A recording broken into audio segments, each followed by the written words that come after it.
Shabbat Shalom, everybody. Praise Yahweh. Come to another Shabbat. And we are nearing the end of the fifth month, although it's the 21st of the fifth month. So we're getting closer and closer to Sukkot in a month and a bit. We're looking forward to that. And we are enjoying our journey through the book of Shemoth. We are carrying on from chapter 35 today through to 38, verse 20. See, Carol is saying, Shabbat Shalom, beloved family. Yahweh bless and strengthen you as we hear God and do to the esteem of his Kadesh name. Cheryl saying, Shabbat Shalom to all who hear his voice. We exalt Yahweh. Praise Yahweh. We exalt his name together in the unity of his spirit, and we thank him that he can gather us together. And for our family that will watch a bit later, we also say Shabbat Shalom to you. And we continue to look forward to the day where we will see the great reunion of all of us being brought together in our Master. What a day that's going to be. So for now, we get to rehearse obedient gathering, as we are called. And today we'll see the emphasis on what gathering is about and why we are together as we look through this pattern and design that's given to us for set-apart living. So Shemot, chapter 35, verse 1. Kayla is ready to go. Okay. And Moshe assembled all the congregation of the children of Israel and said to them, These are the words which Yahweh has commanded you to do. Work is done for 6 days, but on the seventh day it shall be set apart to you, a Sabbath of rest to Yahweh. Anyone doing work on it is put to death. Do not kindle a fire in any of your dwellings on the Sabbath day. And Moshe spoke to all the congregation of the children of Israel, saying, This is the word which Yahweh commanded, saying, Take from among you a contribution to Yahweh. Everyone whose heart so moves him, let him bring it as a contribution to Yahweh. Gold and silver and bronze, and blue and purple and scarlet material, and fine linen and goat's hair, and ram skins dyed red, and fine leather and acacia wood, and oil for the light, and spices for the anointing oil, and for the sweet incense, and shoham stones, and stones to be set in the shoulder garment and in the breastplate. And let all the wise-hearted among you come and make all that Yahweh has commanded: the dwelling place, its tent and its covering, its hooks and its boards, its bars, its columns and its sockets, the ark and its poles, the lid of atonement and the veil of the covering, the table and its poles and all its utensils and the showbread, and the lampstand for the light and its utensils and its lamps and the oil for the light, and the incense slaughter place and its poles and the anointing oil and the sweet incense, and the covering for the door at the entrance of the dwelling place, the slaughter place of ascending offering with its bronze grating, its poles and all its utensils, the basin and its stand, the screens of the courtyard, its columns and their sockets, and the covering for the gate of the courtyard, the pegs of the dwelling place and the pegs of the courtyard and their cords, the woven garments to do service in the set-apart place, the set-apart garments for Aaron the priest, and the garments of his sons to serve as priests. And all the congregation of the children of Israel withdrew from the presence of Moshe. And everyone whose heart lifted him up, and everyone whose spirit moved him came, and they brought the contribution to Yahweh for the work of the tent of appointment, and for all his service, and for the set-apart garments. And they came, both men and women, all whose hearts moved them, and brought earrings and nose rings, and rings and necklaces, all golden goods, even every one who made a wave offering of gold to Yahweh. And every man with whom was found blue and purple and scarlet material, and fine linen and goat's hair, and ram skins dyed red, and fine leather, brought them. Everyone who would make a contribution to Yahweh of silver or bronze brought it. And everyone with whom was found acacia wood for any work of the service brought it. And all the wise-hearted women spun yarn with their hands, and brought what they had spun, the blue and the purple, the scarlet material and the fine linen. And all the women whose hearts lifted them up in wisdom spun the goat's hair. And the rulers brought shoham stones, and the stones to be set in the shoulder garment and in the breastplate, and the spices and the oil for the light, and for the anointing oil, and for the sweet incense. The children of Israel brought a voluntary offering to Yahweh, all the men and women whose hearts moved them to bring all kinds of work which Yahweh, by the hand of Moshe, had commanded to be done. And Moshe said to the children of Israel, See, Yahweh has called by name Bezalel, son of Uri, son of Hur, of the tribe of Yehudah, and he has filled him with the spirit of Elohim, in wisdom, in understanding, and in knowledge, and in all work, to make designs, to work in gold, and in silver, and in bronze, and in cutting of stones for setting, and in carving wood, and to work in all workmanship of design. And he has put in his heart the ability to teach, in him and Aholiab, son of Achisamach, of the tribe of Dan. He has filled them with skill to do all work of the engraver, and the designer, and embroiderer. in blue and in purple, in scarlet material and in fine linen, and a weaver, doing any work, and makers of designs.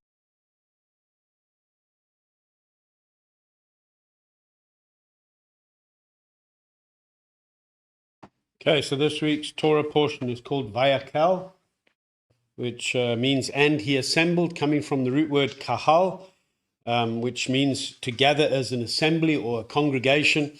And this is a word that we typically hear when speaking of a group of people who gather for Shabbat and the feast days of Yahweh, commonly known as the kahal, or the assembly. And one of the reactions that tends to happen by many who are just maybe fresh on the walk, when we read or go through this Torah portion, especially if they've gone through the last couple of weeks, is they'll often say, but hold on, haven't we done this part already? You know, and what sounds like repetition, especially over the last two Torah portions in terms of the materials that are called for, the work that's needed to be done, what we see here is that this is more than just a repetition. It's not just a rerun of what's been instructed.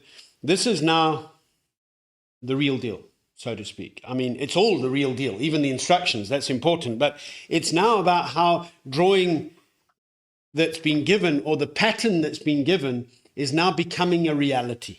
It's work put into that which has been instructed is now being put into practice. It's being lived out. The instructions that have been given are now being done. They're being given and they'll be and now applied to the assembly. It's no longer just about what Yahweh says, but rather it's a case of, now that we have heard what Yahweh says, we must now guard to do. It's no longer a case of, oh, I'll just hear and see if it's something that suits me. It's a case of, I have ears to hear. Now I have a responsibility now to be doing what I've heard, lest I be cast out for just being a hearer only. And so one thing that we also take note of when we do see things that sound like repetition and it goes over and over, it's through repetition that we actually establish to memory. And that's what we are to do. And that's why we go through the Torah every week on the Shabbat. We hear what Moshe is saying, what the Torah is saying, or the Torah of Moshe. And we don't say, oh, we've done that before, so let's do something else. We need to follow the pattern. And it's, you know, in our corrupted flesh that's been cleansed and covered, we need repetition so that we can renew our mind, so that we can be transformed by the renewing of our mind. And we need that constant repetition happening on a cyclical basis so that we continue to remain steadfast in being a bride that's preparing herself correctly, you know. And when we meditate on the word, which is to continually think upon the word, to fill our minds with the word, that helps us establish to memory what we should remember. And remembering is a clear theme right through the appointed times of our Master, so that we do not forget what we are to look like. So when we look intently into the mirror of the word, we're actually looking into something that brings greater understanding each time as we bring to memory and as we repeat. The understanding grows, you know, and that's when we learn to function properly, because we get to do it a little bit better each time, and we get skilled in our work of obedience before the Master. So when we go through this Torah portion, we find a wonderful lesson how these instructions that we're given are now put into practice. They're not just instructions that are heard and thought, well, oh, that was nice. Oh, well, that was nice what they did. We see the pattern of what flows from when you get instructed. What are you doing? Are you actually doing it the way it's been instructed? And therefore, we can't just be hearing and hearing and hearing and hearing and hearing and thinking, oh, but I've heard that before, but you've never applied it. Because when you hear it and you apply it and you hear it again, you go, oh, yes, that's what I did. Or I could actually do it better now. And this is how we grow, you know. Hearing of the word must always translate into the doing of the word.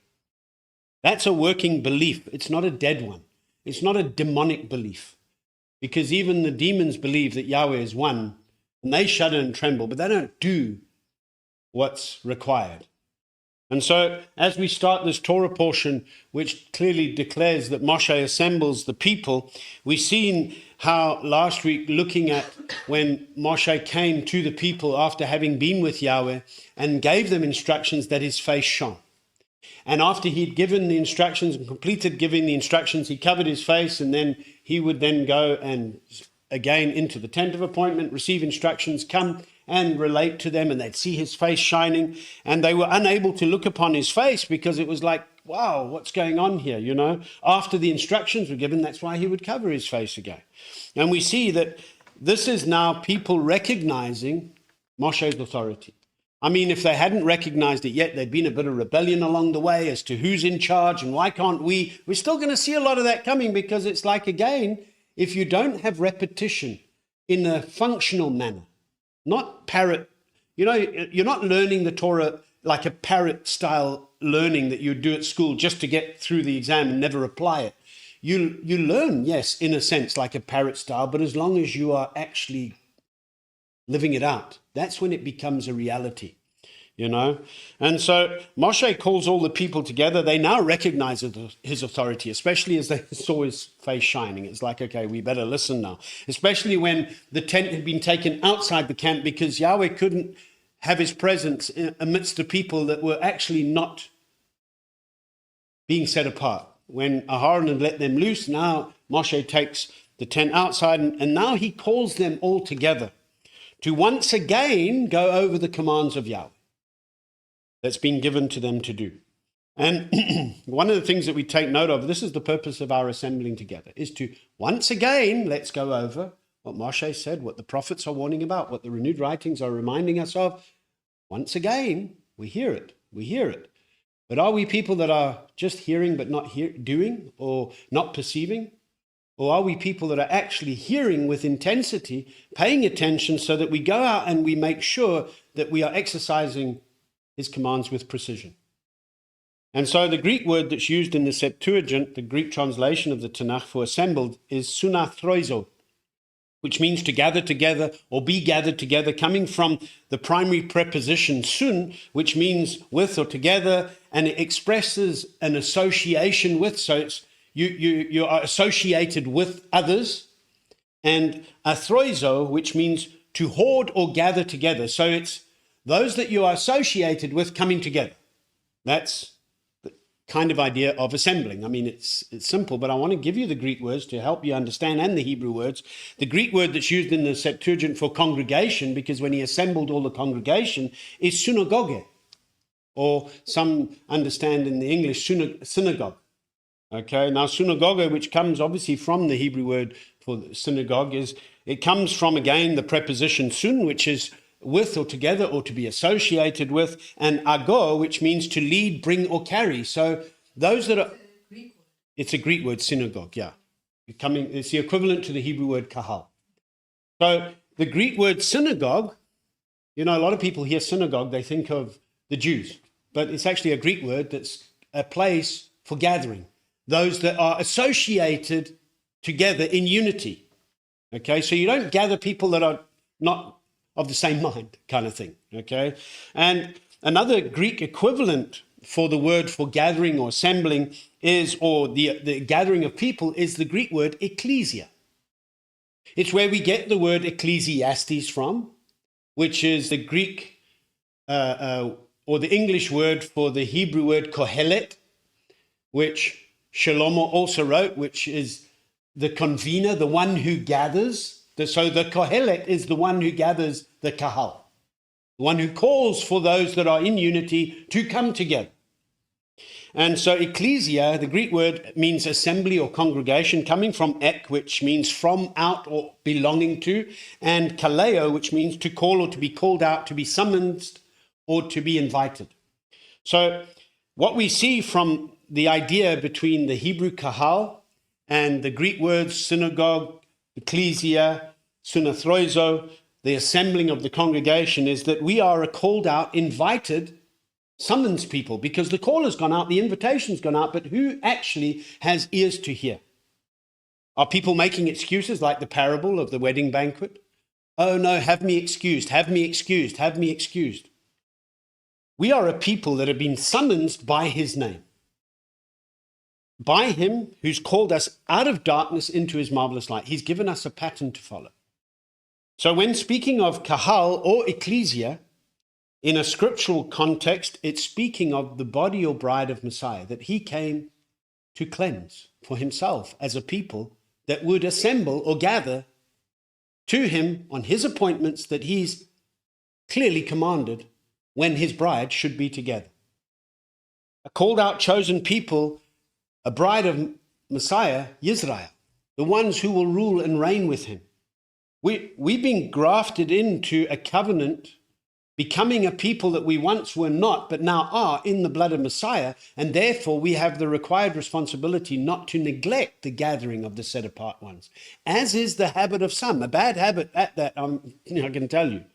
And so one thing that's clear, neither the Hebrew word kahal, nor the Greek word ecclesia or synagogue means a building.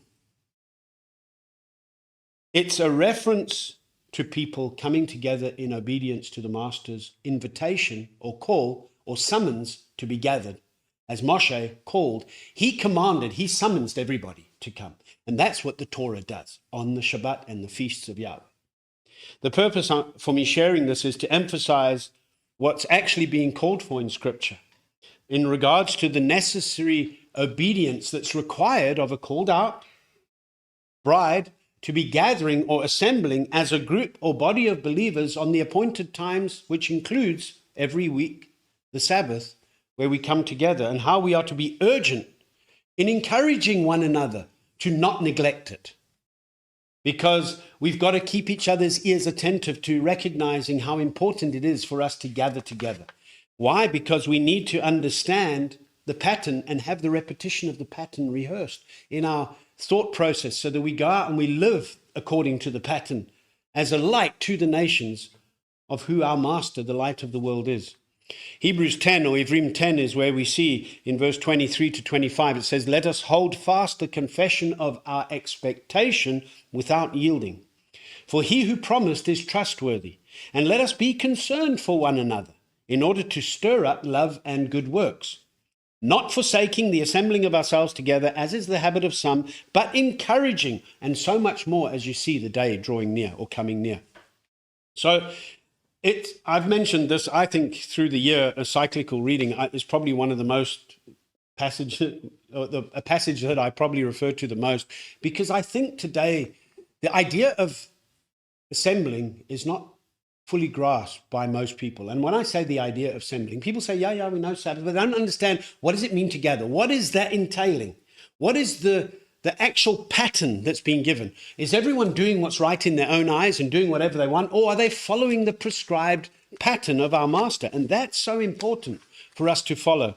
And when we understand and consider the word kahal, I'm going to show you probably only 2 or 3 words today in the pictograph. The others that we'll mention, we've been going over the last couple of weeks. But this is kahal in the pictographic lettering, which you've got a kuf, a hay, and a lamet.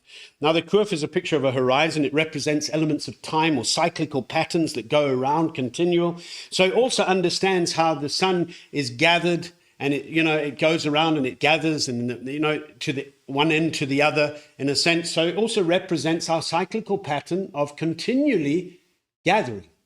The man with his hands raised represents a revelation or sight or praise given to the one that praise must be done, lifting up hands to the one who's called us out of darkness. The lamet is a picture of a shepherd's rod. It represents authority, and we understand it represents the one who is our authority, the good shepherd, Yeshua Messiah. So in this kahal, it's a clear reminder of continually gathering to the shepherd, or gathering the people to the shepherd. The gathering to the shepherd is done in accordance with his rule and authority of his word, which leads us and guides us. So we have to understand it's important that people are gathering according to the pattern where Moshe is being read, as we see in Acts 15, when the nations were asking, we want to be part, what must we do? And they were told to stop all the whoring and the drinking of blood, the strangled animals, offering to idols, everything that was done in false worship. Everything that was done according to what you thought you could do. Oh, because this is what I feel. And go every week on the Sabbath where Moshe is read. And the idea of where Moshe is read ties in perfectly with the pattern of the tabernacle that we see in its design of service, and that being an expression of what comes from above and is now understood in the order of Melchizedek as we are a body in Messiah, learning from the Levitical priesthood pattern, which was always given as a reflection of that which is above, served out here on earth, so that it's a pattern of the good matters to come. So when Messiah comes, we don't discard the pattern. We are actually greatly enriched with understanding how we live this pattern out. And so therefore, we recognize that gathering must be done in a formal, obedient manner according to the pattern. And that pattern is our Master has given some to equip the body to maturity. So where you gather, we're in an age where gathering can be done electronically, like with our brothers and sisters that are online with us now. I mean, we all love to be physically together, and one day it will be like that. And we can have pockets of people being physically together, but sometimes those people that are gathering, even in pockets or on their own, are not necessarily called or appointed to equip the body. So therefore, they should guard themselves from a false pattern of doing whatever's right in their own eyes. And, oh, well, what should we do today? Go to where the one that you understand as being appointed to be leader over you and submit to their teaching, so that you grow up and you don't find yourself in danger of every wind of teaching being tossed about every which way, but you grow in maturity to become a unified bride in Messiah. That's the whole pattern. So we understand that this is something that needs to be firmly established as something that's taken seriously within the bride of Messiah in a scattered state today. You know, I mean, we as an assembly, we would hope that those that are joined with us physically, those that can be here physically, we are probably one of the lowest physical attendance that we've had in many years, but we've had bigger and smaller, whatever. But I've seen growth with those online connecting with us. And we would hope that they are going through, even if they're not live with us, but maybe later because of time difference, that they're going through the same Torah portion that we're going through every week, so that we're all in unity on the same page.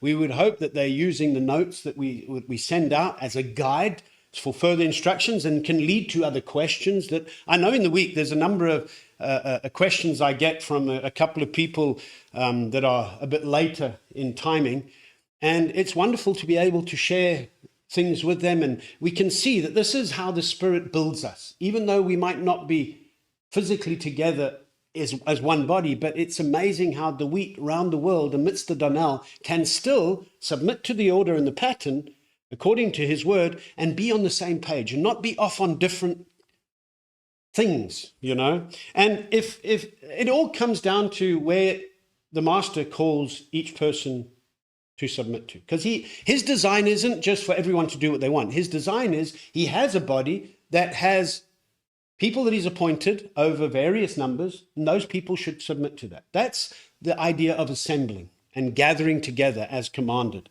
So thinking about this picture of assembly and gathering, which is more about the house, the people, rather than bricks and mortar, which, yes, in this day and age, bricks and mortar or wood, depending where you live and what your construction styles are, or tents, Bedouin, whatever it is. But it's not about the physical structure itself, which the pattern of the tabernacle highlights those physical elements, reflecting to us very important matters of us as a spiritual house in the Master. So we learn from that.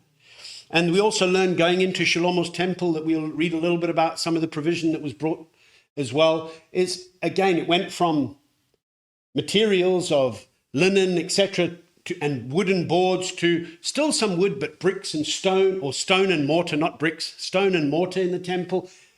But they were shadow pictures always of us as living stones in the Master being built up.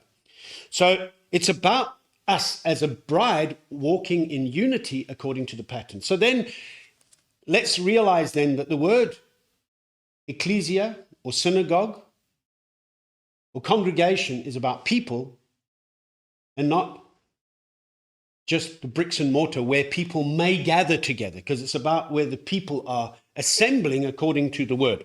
So where then, some might ask, does the word church come from? And I think it's important for us to strip away wrong mindsets of a false upbringing that can often skew people's interpretation of the text, and get clarity so we understand what we are as an ecclesia, as a synagogue, as a kahal that's being called to gather together by the kohelet, the gatherer. And our master is the one, the good shepherd, that gathers his sheep on his appointments. Now, a little bit of history in terms of the English word church. William Tyndale, who lived from 1492 to 1536, he was known for his translation of the scriptures into English, and Tyndale's translation was deemed illegal. It was the first of the New English scriptures of the Reformation at the time, and it was the first English translation to draw directly from the Hebrew and Greek texts. It was the first to take advantage of the new medium of printing so that it allowed for distribution. So there was a lot that happened at the time of William Tyndale. Now, the 54 scholars that wrote the King James Version was after Tyndale's version. So the King James is not the first English translation. Now, the 54 scholars who created the King James Version in 1611, so it's when did he die? 1536, so just under 100 years after Tyndale, much of their work they drew from Tyndale's translation. And it's estimated that of the original King James Version, as much as 83% of the renewed writings and 76% of the Tanakh is actually taken from Tyndale's work. Tyndale, in his translation, and why I'm mentioning it, because he uniformly translated the Greek word ecclesia as congregation. And he only used the word churches to translate Acts 19, verse 37, which I want to read to you. Let me see here. I didn't have it on hand quickly, so I'll get there for you. Acts 1937. It's not the year, by the way.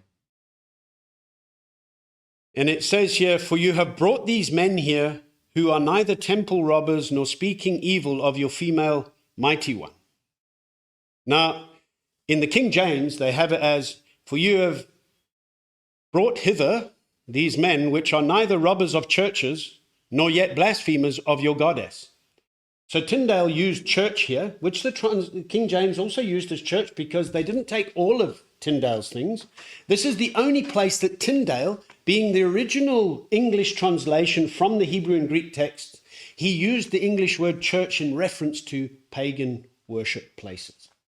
Wow, it's sometimes a shock for things, you know. He basically was referring to the heathen temples in Ephesus. Now, Ephesus was rebuked for losing their first love. And so a call to repent. And that's a powerful picture for many today, to come out of heathen practices of sun worship, to be gathered correctly as a kahal, and not be gathered in a church which represents falsehood and futility. Now, C.J. Costa, who headed up the ISR Scriptures translation that we prefer to use today as our means for reading our scriptures in English, in his book, Come Out of Her, My People, in Afrikaans, it's Kom uit van haar, my volk. I don't know how good my Afrikaans is there, but he asks a question, where does the word church come from? And he tells us the ecclesiastical sources give the original or the origin of askuriakon or Kyriakon in Greek. However, to accept that church comes from these Greek words, he says you have to stretch your imagination in an attempt to see the resemblance. That's what he's saying. He says because Kyriakon means a building, but actually from Greek it means the house or of Kurios, and Kurios means Lord. It's not a gathering of people as the words ecclesia and kahal imply. Therefore, an explanation can only be regarded as distorted, even if it was true. So to say that the word church comes from that which represents ecclesia or kahal is a distortion of the truth. Common dictionaries, however, are honest in revealing to us the true origin. All trace back to its Old English or Anglo-Saxon root, namely circ. And the origin of circ, an encyclopedia of a dictionary and a dictionary of mythology, reveals who Circe was. Circe was understood. Remember, it's nothing, it's mythology, it's what people believed and worshipped. Circe was to the heathens a goddess daughter of Helios, the sun deity. Helios being Greek word for sun. Again, another form of sun worship, this time a reference to the daughter of the sun deity that was worshipped. It became mixed with those that had followed Messiah, so it became mixed with us, syncretized as a corrupt form of worship after a number of centuries. And a couple of interesting facts emerge from the study of the word cirque. It's related to circus as one of them, and the Latin pronunciation could more accurately be cirque or circe. The Old English word cirque can actually reference the correct pronunciation as kirk or even circe, so kirk or circe.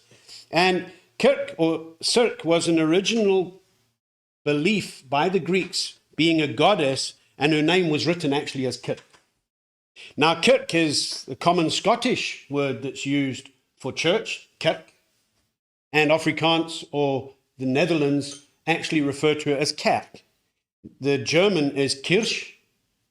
And so we see the relationship and the adaptation of these words that have been referred to for centuries as a system of worship is actually nothing to do with ecclesia or kahal of scriptures. So let us use the scriptural assembly or congregation as the preferred idea rather than a word that is actually rooted in sun worship. Because everything that's associated with the idea of kirk, however you want to say it, is not reflecting the pattern of set apartness that we learn every week and that we must bring to repetition in our mind from the Torah of our Master. The word church comes via old forms of church, sirik, kuriaka, oika, which means the Lord's house. When we understood, we've at length spoken about that Yahweh is not the Lord, but the Lord was rather that which was worshipped in the Greek understanding of the sun deity as the master of the house, and its religious organization that was officiated under the Roman Emperor Constantine, who founded this established order of buildings and steeples and Asherah-type reflections that would continue to cause people to bow down to Mithras, masquerading Mithras worship as now a description called Christianity. So in the phrase kuriaka oikia, the word oikia meaning house, the part kuriake or kuriaka means of the Lord. So again, it's connected to the Catholic phrase kuriake oikia and highlights the origin of the word for church as meaning it's got nothing to do with the pattern of scripture for the assembling of the set apart ones, but it has to do with a building that's built in worship of Mithras and not Yeshua. And therefore, the house that's connected to the phrase of the Lord is not the house of Elohim. It's not the gathering. It's not what we are as the dwelling of the Most High, a spiritual house. But rather, it's those who are of the house of Mithras, understood in Catholicism or Latin as Sol Mithras Deus Invictus, or Deus Invictus, Deus, sorry. So it's the worship of Mithras that's actually embedded the idea of the understanding and terminology and establishment of churches. Okay, so I've just given you a little bit of background as to why we need to understand what does it mean to gather, what is an assembly, what is a kahal, what is a congregation, scripturally speaking, and what we've been called out of, and how we have to renounce those formal ways that we once observed and now come to the proper formal observance of our Master's clear design, and that not everybody is now doing whatever they want, but they're submitting to the order so that they can grow up and be mature, not lacking anything in Messiah, and always walking according to his pattern and design. So let's get back to chapter 35. What I wanted to make here and emphasize is that as a called out people, set apart unto our Master, Yeshua Messiah, is that we see here that Moshe assembled the people. we have to realize that nowhere in Scripture we see the picture of a church meeting or reference to the church being given to us as part of the pattern. It's a powerful reality of how Yahweh gathers his people together, and how he does that is through Moshe, because Moshe assembled the people. Acts 15:21, what I mentioned earlier, says, from ancient generations, Moshe has in every city those proclaiming him, being read in the congregations every Shabbat, not in the churches, as Tyndale said, were the pagan temples in Ephesus, but in the kahals, in the synagogues, in the ecclesia, where the true set-apart believers are gathering as commanded on a Sabbath. Every Sabbath as an assembly, we are commanded to assemble. It makes sense. As a set-apart gathering, and Moshe, or the Torah, is read. And so any claiming Torah kahals today that are setting aside the need for Moshe to be read and a cyclical pattern of repetition of that is deviating from the pattern and are being actually rebellious. When you refuse to gather and assemble together and hear that which a true believer is commanded to hear in order to do, then you're never equipped to serve as a trustworthy ambassador of the body that you have been called to be part of. The very first matter that Moshe discusses with the assembly is that 6 days' work is done, and on the seventh day, the Sabbath must be kept, where no occupational work is done.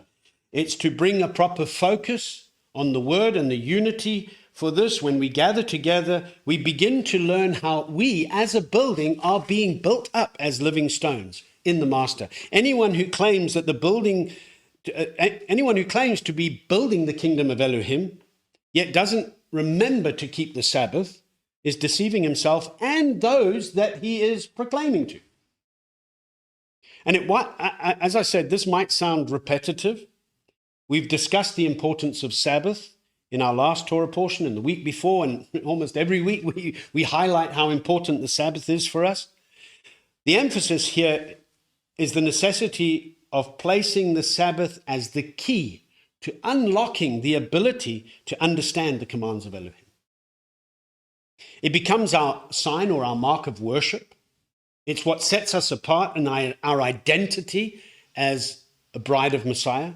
Yeshayahu 58 gives us a bit of insight. Some may refer this to be referencing the Sabbath of Sabbaths in terms of the context of the chapter and Yom Kippur.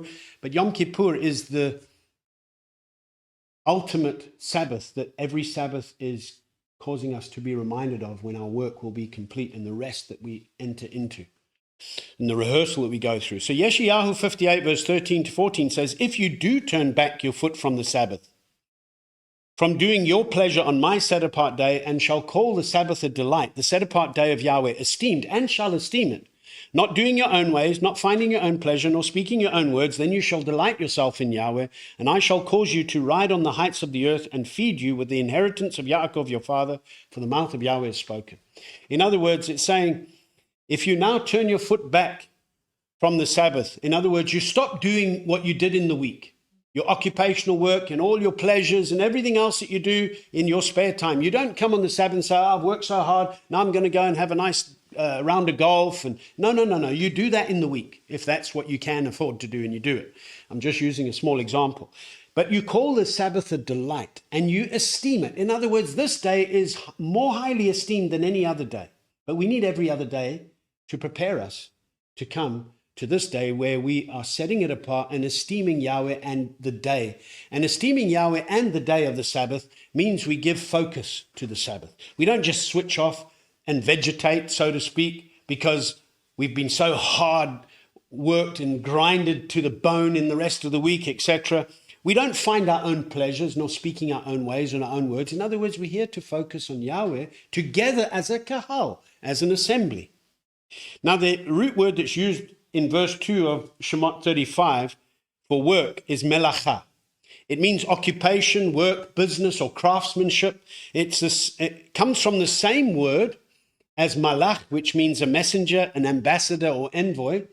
So the Hebrew word for done, the root word is asa, which means to work, produce, effect, or bring about.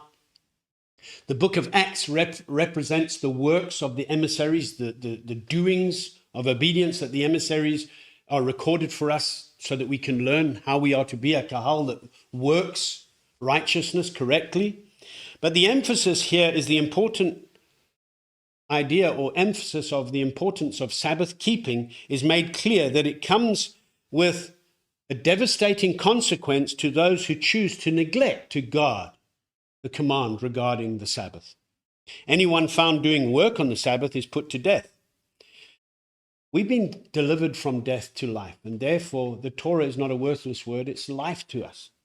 It's very clear, do no occupational work on the Sabbath. Now, the priests who did service in the tabernacle had extra offerings to be brought and to be offered on the Sabbath. They had to put out the showbread on the showbread table every Sabbath. So, the emphasis on the doing, there are certain things that are done in service to Yahweh on the day, like those that are appointed are bringing forth the word, like I am doing right now. It's part of the work of the Sabbath that's done for the body in terms of not the occupational work that everybody's doing in the week. We also take note that our day-to-day work on the other 6 days of the week is when we are ambassadors of the reign. That's why that melacha, occupational work, comes from the same root word that we get the word ambassador or envoy or messenger from. Because when we're out there, we are to be a light in a dark world, bringing the message to our master, calling people out of darkness, teaching them how to obey, immersing them in the name of our master, and telling them to guard the commands, hopefully bringing them to the kahal and the assembly. But the assembly is when we come together to be refreshed, to be equipped together as a bride to make sure that we are following the prescribed pattern when we're out there in the work. But you're not doing your occupational work, your income-derived work on the Sabbath. It is a set-apart day. It's a day that's set apart to Yahweh, and the emphasis of focusing on Yahweh and the proper observance of setting apart the seventh day, the Sabbath, is actually what sets us apart and causes us to learn how to live completely set-apart lives. So you don't just put on a set-apart hat on the Sabbath. This is a refreshing where you go out, and even though you're in the world, you are still living set apart in the world every day as you are not being affected or influenced by the corrupt ways of the world when you're supposed to be a light to the world. Did you want to share something? Yeah, I was just thinking because last night we read Mishle 21 for today's date, 21st of the 5th. And 21 verse 3 says, to do righteousness and right ruling is more acceptable to Yahweh than a slaughter. Yes. And this ties in with doing it the right way. Because what Yahweh doesn't want is for you to act like an unbeliever the whole week and then come in on a Sabbath Yes. and then doing your slaughterings. You find vaccinated fingers in So it isn't a separate, none of it is separated from No. each other. No. As It's all a whole. Assembly, Yes. you do everything right in the week and on. Yes. And then, because, it's just that point of, because you can read this and think, oh no, he doesn't like slaughtering. No, it's not acceptable to him if you're not. Yes, we're going to get to that now as part of the fire thing. Yeah. Yeah, but I mean, that for me ties so nicely with Mishle 21 verse 3 of you saying you're supposed to assemble the right way on the Sabbath as well. Yeah. Not just keep the Sabbath any way you want to. Because that's like a slaughtering that's not acceptable. Not acceptable. Yes. Yeah. And it ties in that concept with when King Shaul didn't destroy or kill Agag and didn't destroy all the sheep. He kept the best of the animals. And Shemoth said, what's this bleating of sheep that I hear? To obey is better than sacrifice. Because the sacrifices are part of the obedience. But when you're thinking, oh no, because Shaul says, no, but I kept this for Yahweh. I mean, he was lying. He didn't obey the commands. Yes, sacrifices and slaughterings are part of obedience. But when you're doing it outside of the clear instructions, those sacrifices are not acceptable. But even if you're doing the right slaughtering, yes, but you haven't done the right thing the rest of the week, then it's null and void. Yeah, it's all null and void. Yeah. It's not separate. No. That's what people don't get. Yeah. They think, oh, I can keep the Sabbath long as I'm saying I'm keeping the Sabbath and trying to read a bit of word or whatever, I'm fine. Yeah, so the rest of the week, their lives don't represent set apartness, but then on the Sabbath, some people tend to come and put on a bit of a show. Like, oh, yes, we're all, and use the terminology, but in the rest of the week, they look just like the world. If you could see them, they maybe aren't being what they are claiming to be when in the assembly. And this is something that the master is coming to sift out and coming to refine, you know. So we go through this rehearsal so that we are reminded that, you know what, set apartness is not only for Sabbath. The Sabbath is a set apart day from the rest to teach us how we live set apart lives amidst a common profane people and not be influenced by the bad company that surrounds us, but rather we are being a light to that, where we will be the fragrance of Messiah, hopefully. But if you're not being the fragrance of Messiah, you can't come in. We looked at incense. We're going to touch on that again today. You can't be that fragrance just on a Shabbat, but you're not that fragrance in the week.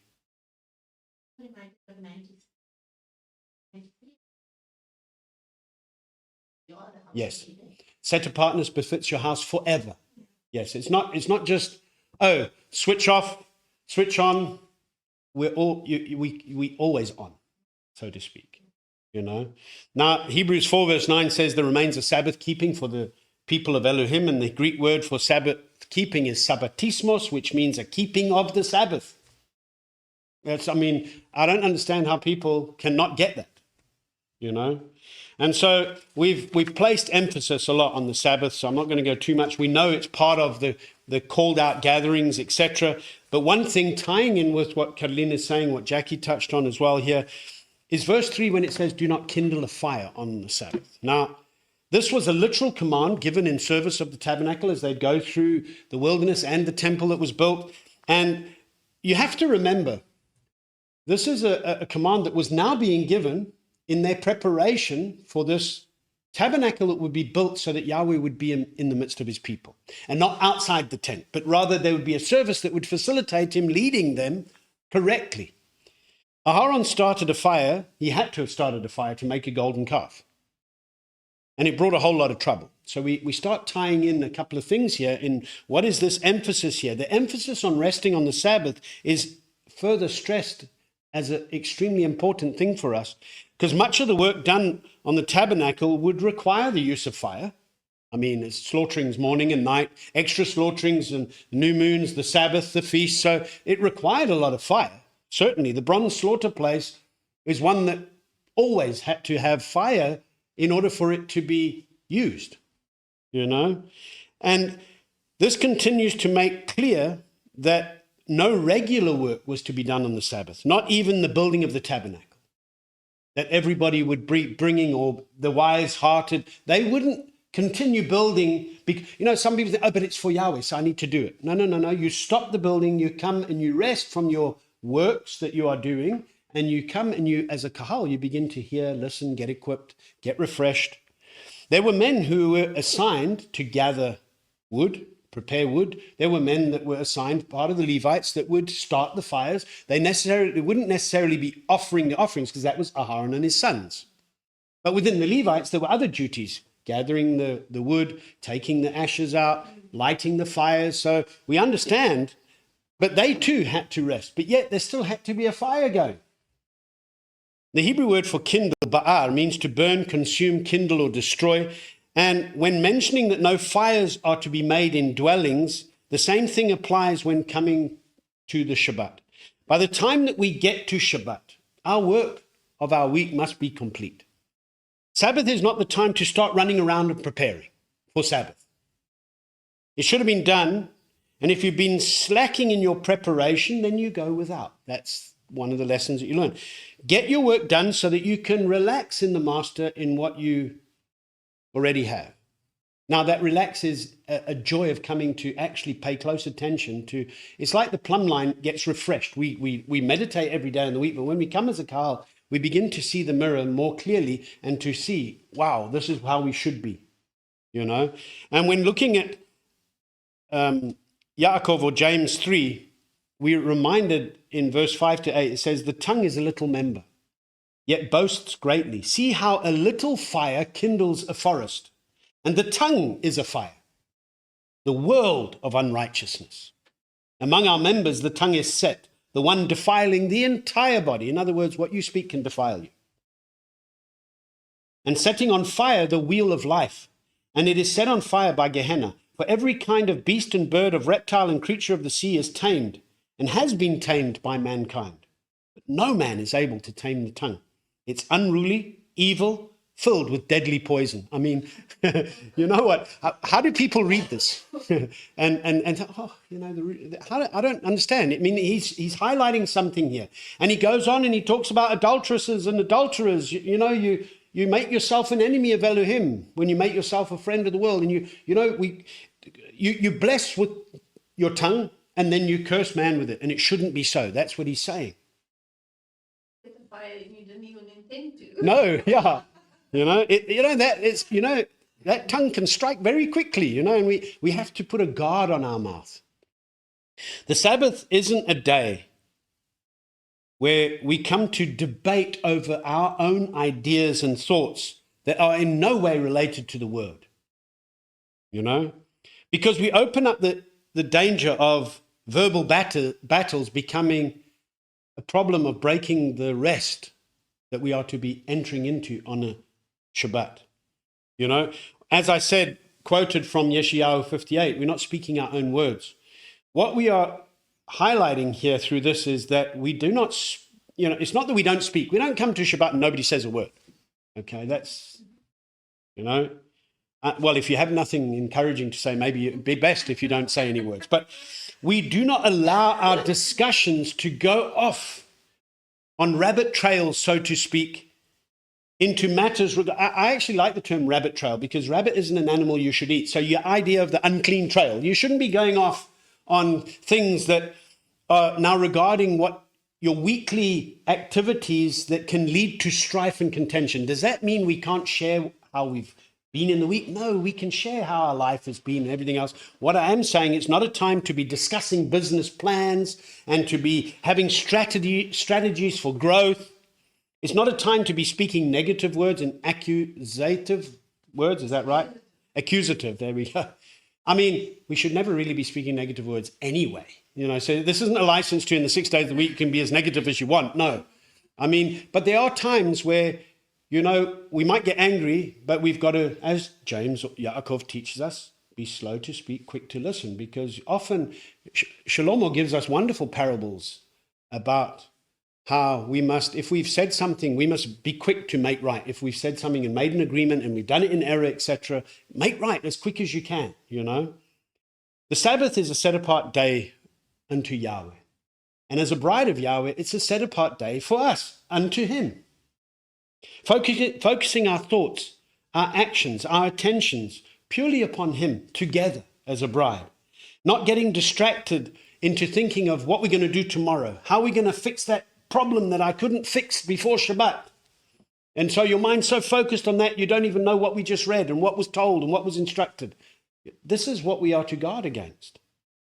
Practically speaking, we are to guard ourselves from engaging in topics of discussion that may involve our tendency to think what now needs to be done outside of the Sabbath. So you start panicking and you start trying to make plans. We got to train ourselves to guard the set apartness of Sabbath. Now the Greek word for kindle that's used in the Septuagint is kaio, which means burn, kindle, or light. And the reason I'm mentioning this is that while there can be a literal command, so we understand what this is also teaching us as a spiritual house in the Master that lives in this body of flesh. Luke 12, we see kaio being translated as burning. When our Master tells us in verse 35 to 36 of Lucas 12, let your loins be girded and your lamps burning. And be like men waiting for their master when he shall return from the wedding, that when he comes and knocks, they open to him immediately. This is an instruction that ties in with the Torah that we've looked at a while back, and that is we are to keep our lamps burning continually. It ties in with what Colleen is saying. You can't not be shining the light in the week, no oil in your lamp, not walking according to the Spirit, doing whatever the world does and getting involved in rubbish stuff, and then suddenly try and light your lamp on the Shabbat. Because that's a form of kindling a fire that's not to be done on the Shabbat. Your lamp should be burning. You should be walking as wise maidens with oil in your lamp continually, you know. Many people go about their daily business each and every day. They're not shining the light of the word when they claim to be the bride of Messiah. They're not being girded about with the truth, because if you go and actually hear the way they're talking to whoever they are with, it sounds like they're part of them and they need to be delivered. But when it comes to Shabbat, it's like they quickly light on a fire, and the so-called urgent faith that appears to be obedient is not as it seems, because when you look at the fruit of their lives in the other 6 days, it proves otherwise. Sabbath isn't a time to come and quickly switch on and get it over as quickly as you can and look spiritual. I'm also doing the air quotes. You know, our lamps must be burning continually. On the Sabbath, we get to bring our lamps collectively together as wise builders of the house, and let the light of his truth bring further encouragement and refreshment to us who now are equipped to go out and continue shining that light wherever we find ourselves. And then we see in verse 4 that Moshe spoke. Again, we see the verse simply solidifies how important the Torah of Yahweh is, because it's through the Torah of Yahweh that we get our instructions on set-apart living. If we're not giving our ear to the Torah, we can't receive the very clear instructions of what it means to be set apart. And Mishle 28 verse 9 says, he who turns his ear away from the hearing of the Torah, even his prayer is an abomination. Once again, when is the Torah heard in the assembly? Every Sabbath. Every Sabbath. That which Yahweh has commanded, commanded means commanded, not suggested or requested. It's commanded. So if ever some of you that might hear this today have found yourself trying to find a Sabbath fellowship and they're not doing the Torah, get out of it. Or confront them and say, why are we not listening to the Torah? The Hebrew word that's translated as commanded, tzavah, means to lay charge, give command, and it's as simple as that. Are we obeying the commands or not? What Moshe speaks, so to speak, metaphorically, what the Torah says, we are to take heed of, we are to guard, to do what it instructs. If we want to be about building the tabernacle, which we are, then we need to hear the Torah and do what the Torah instructs. Then in verses 5 through to 19, again, they're given the instruction again to take up the contribution. Moshe was told what to do. He comes, he assembles the people, and he instructs them according to Yahweh's clear instructions. This is what you got to do. Take up a contribution, bring the materials for the tabernacle. And he calls for a contribution to everyone whose heart has been moved. We've looked at this last week. Again, we touched on this last week, and it's not repetition, because now this is actually what we've been speaking about, the heart of the matter now being lived out. Because a lot of people can say yes, yes, yes, but the fruit of their lives actually says no, no, no. The contribution was over and above the requirements of tithes that are commanded. And we looked at the Hebrew word teruma for contribution, which means contribution, offer up, or voluntary contribution, coming from the root word rum, which means to lift up. So it's that which is raised as set apart, coming from my hands, as the product of my hands, back to that which can be now given to the service of Yahweh and his house, which we are. And so it's taken up as an offering or a contribution that is to be done by hearts that are moved. If your heart isn't moved, you're not going to do anything. And probably hearts that aren't moved are going to be the ones chirping about why does so much have to be brought. That's typically what happens. But when your heart's moved, you're not putting demands or limitations on your version of what must be done. You're doing it as a response to the pattern that's called for this clear commitment of participation. When one thinks about a heart that's moved, it's something that we should always be having as a heart that's always moved and ready to just give our master our all, because it's a representation of our lives, no longer our own, but being purchased at a price. Shaul reminds the Corinthians that we're a bit chaotic in their service, and he had to refine them to be a set-apart assembly, not doing like the nations are doing. He said, let one gives as he purposes in his heart, not of grief or of necessity, for Elohim loves a joyous giver. Now, a lot of people hear the words, not of grief or necessity. No, it mustn't be something that's a grief to you. If you don't have it, you don't have it. But it's not because, it's so, it is necessary, but it's not given of necessity. It's exactly the same of sacrifices are required, but obedience is the key to the sacrifice being brought. So it has to come from a place of obedience from the heart, where the Torah is on the heart. It's one that's brought about as a reaction to the work that our Master's begun in us. And it's not one that's done as a command upon command, line upon line. It is that, but it's actually the understanding of I need these commands and lines to help me to actually display a heart that loves Yahweh. You know?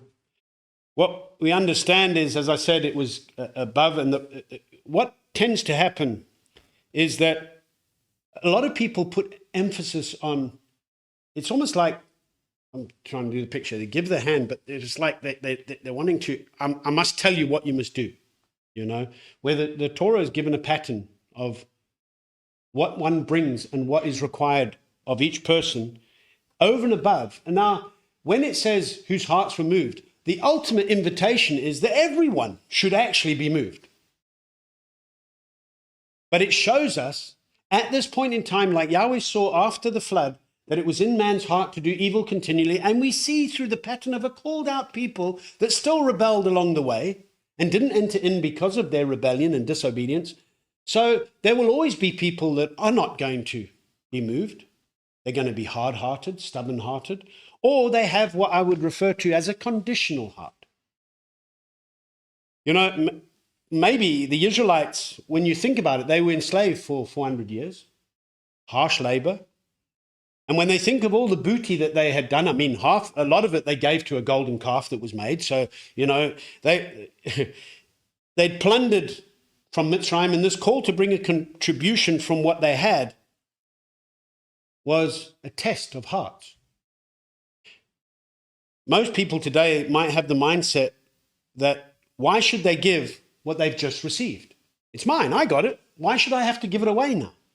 Many may have thought that the gold and silver and the bronze and the purple and the scarlet and all the stuff that they got, that we know through this was Yahweh's clear design to build something that would serve as an assurance of him being in the midst of his people, to draw near to him where they wouldn't be destroyed, but have his presence protect them and guard them.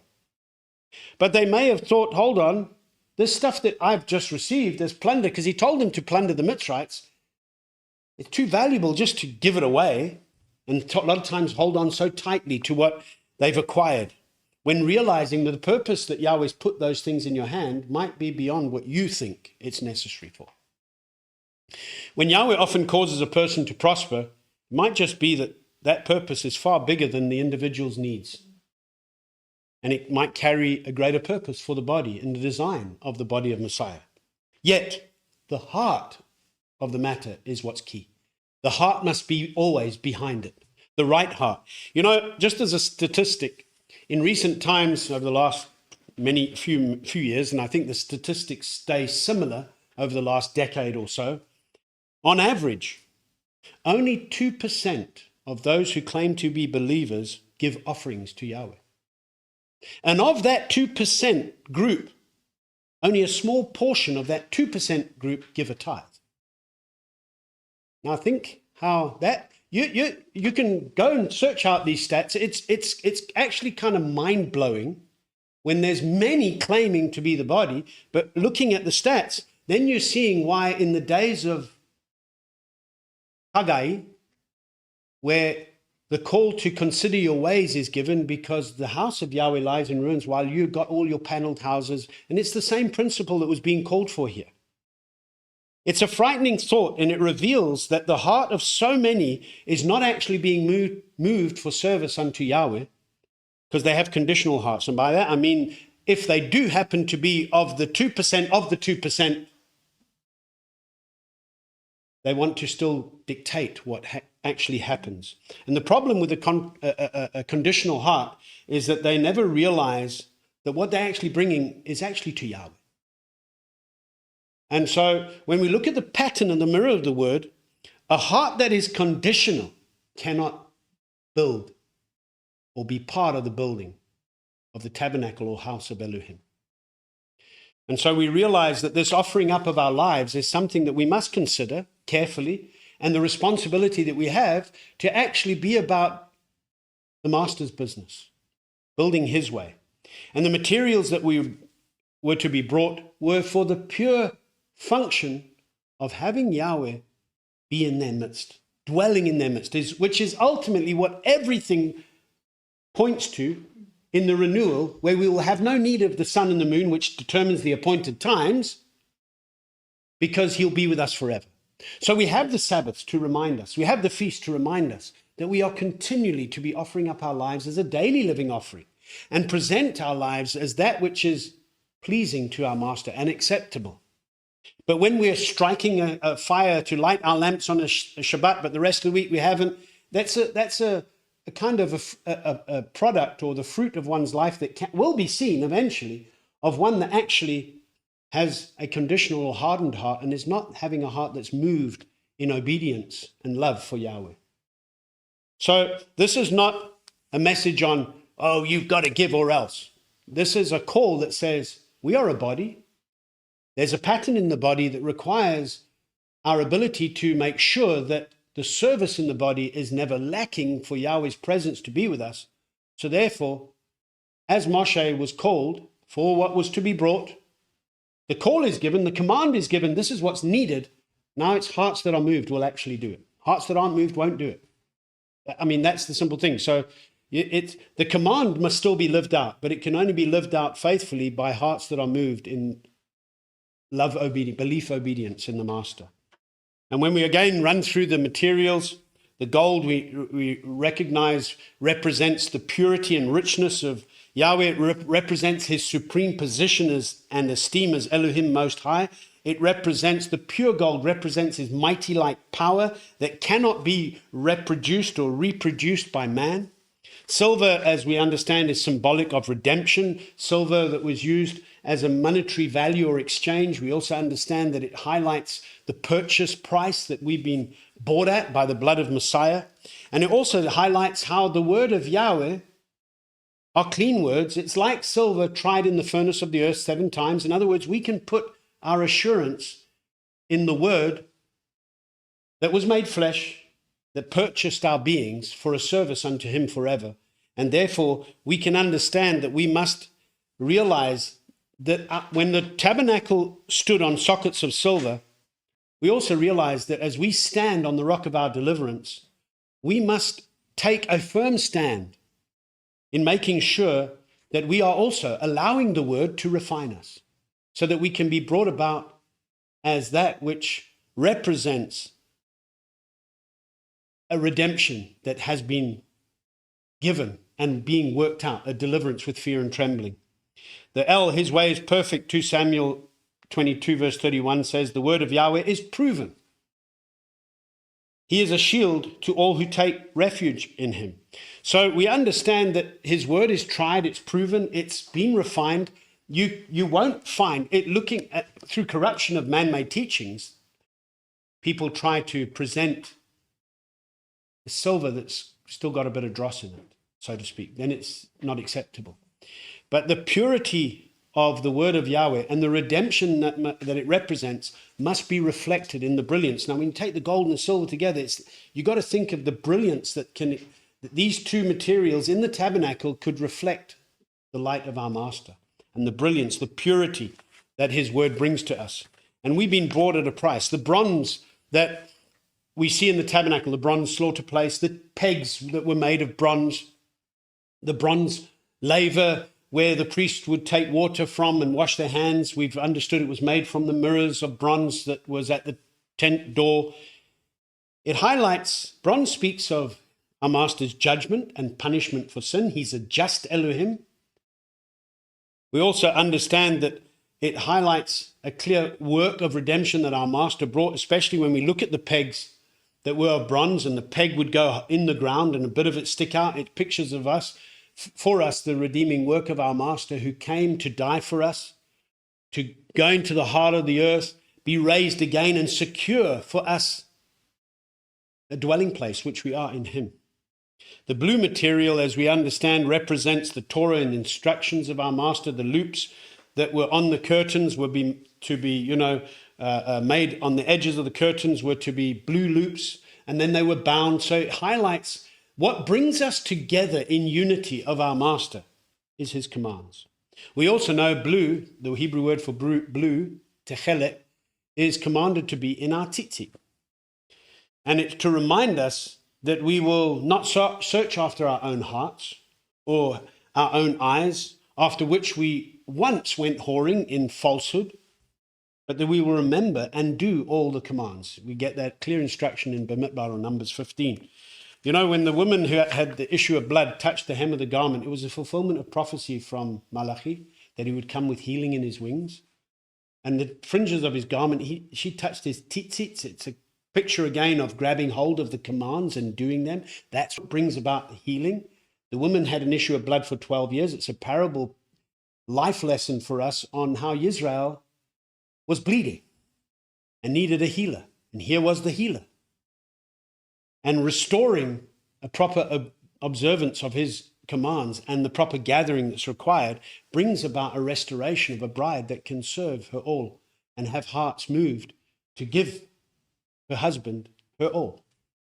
The purple material speaks of royalty. Kings would often wear purple robes. Kings would wear royal robes, but they would wear purple robes. And it highlights, even when they mocked Messiah and they put a crown of thorns on him, put a purple robe on him, because they were mocking him, oh, King of the Yehudim. I mean, he is. But it's just, again, a counterfeit approach of an enemy as we see the counterfeit church, not assembly, kirk. There's no blue in their garments, but they do have purple and other colors and gold and silver, all elements that are required but lacking the commands. And when you throw out the commands, you're a whore. And you're either drinking of the maddening adulteries of the whore, or you're drinking of the purity of the word and submitting to the authority of our master. Scarlet material highlights the clear death of our master, the resurrection of our master. So we get all these materials that teach us valuable lessons of all these different colors that were used. It teaches us the brilliance of Yahweh. And then we see fine linen. Now, the Hebrew word for fine linen is shesh, and it speaks of righteousness. The Greek word that's used for fine linen in the Septuagint is busos, and from this word we get the adjective businos, which is translated or is referred to the fine linen of the set-apart bride that's been given to as a dress code in Chazon 19, to be dressed in fine linen, clean and bright. And the fine linen, the businos, is the righteousnesses of the set-apart ones. Fine linen speaks of purity. So the courtyard fence would be of fine linen. And it speaks of righteousness. It also represents the sinless life of Yeshua Messiah. And as we're clothed in him in this world, we guard our garments from being defiled. So though we're in the world, we're not of the world, and we guard our garments from the world's corrupt ways and staining our ability to reflect the pure light of our master. Now, the Greek word that's translated as dressed in Chazon 3 verse 5 says, "He who overcomes shall be dressed in white robes.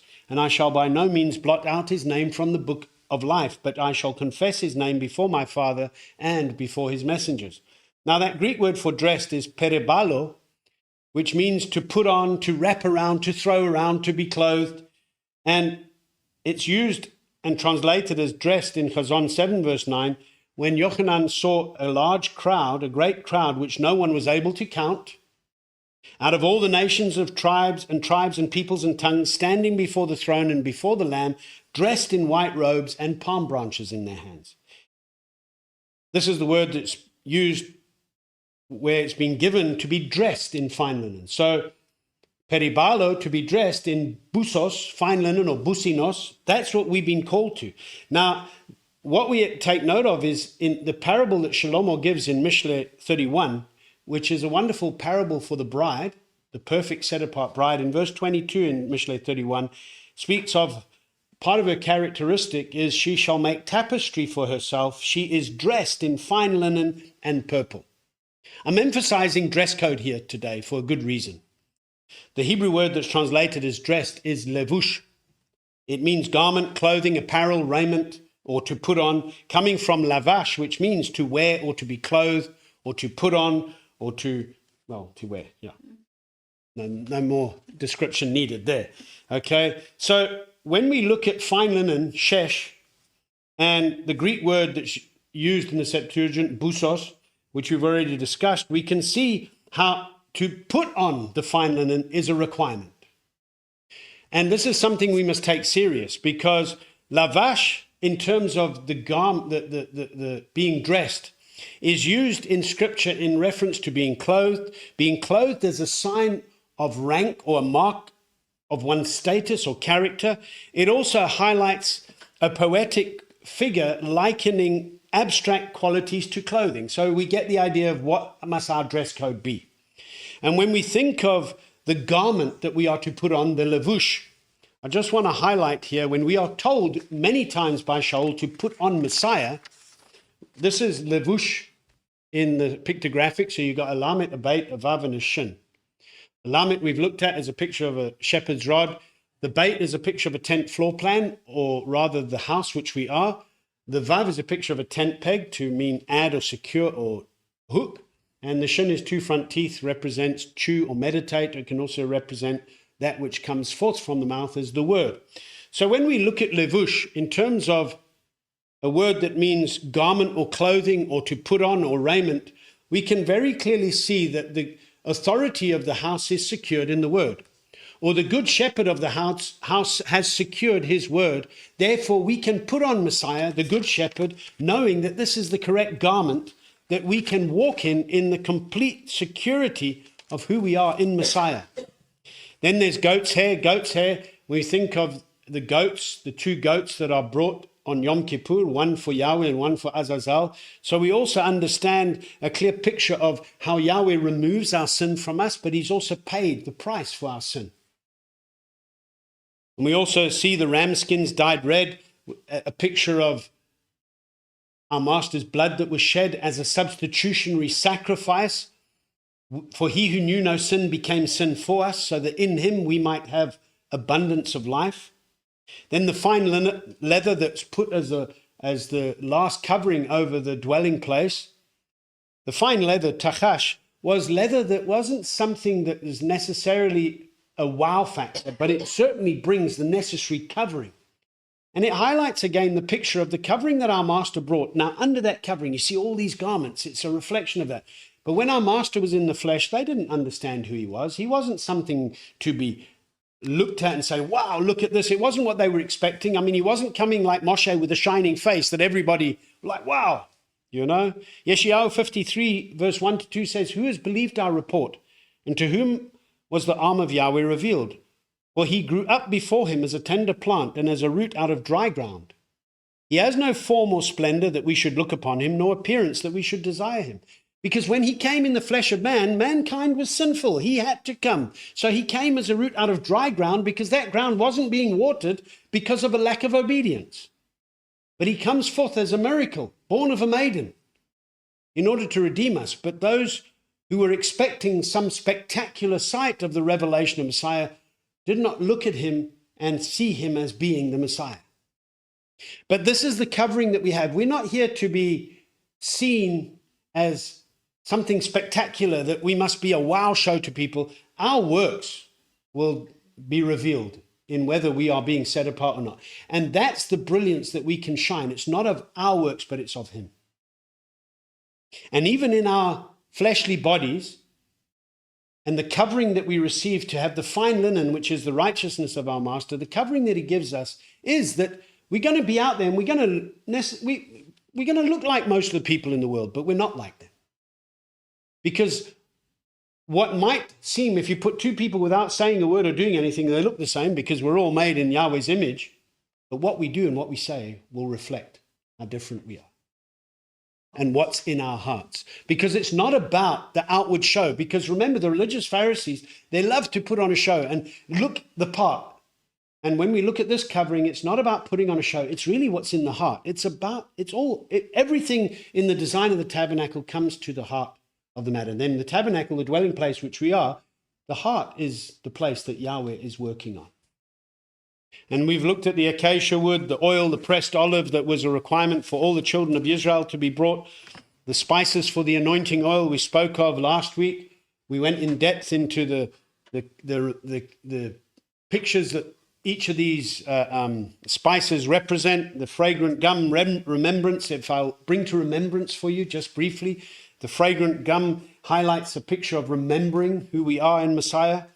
The cinnamon or the onycha, coming actually from the word Shemoth, highlights for us, as we mentioned last time, it's not a mollusk, but rather a rock rose is more accurate.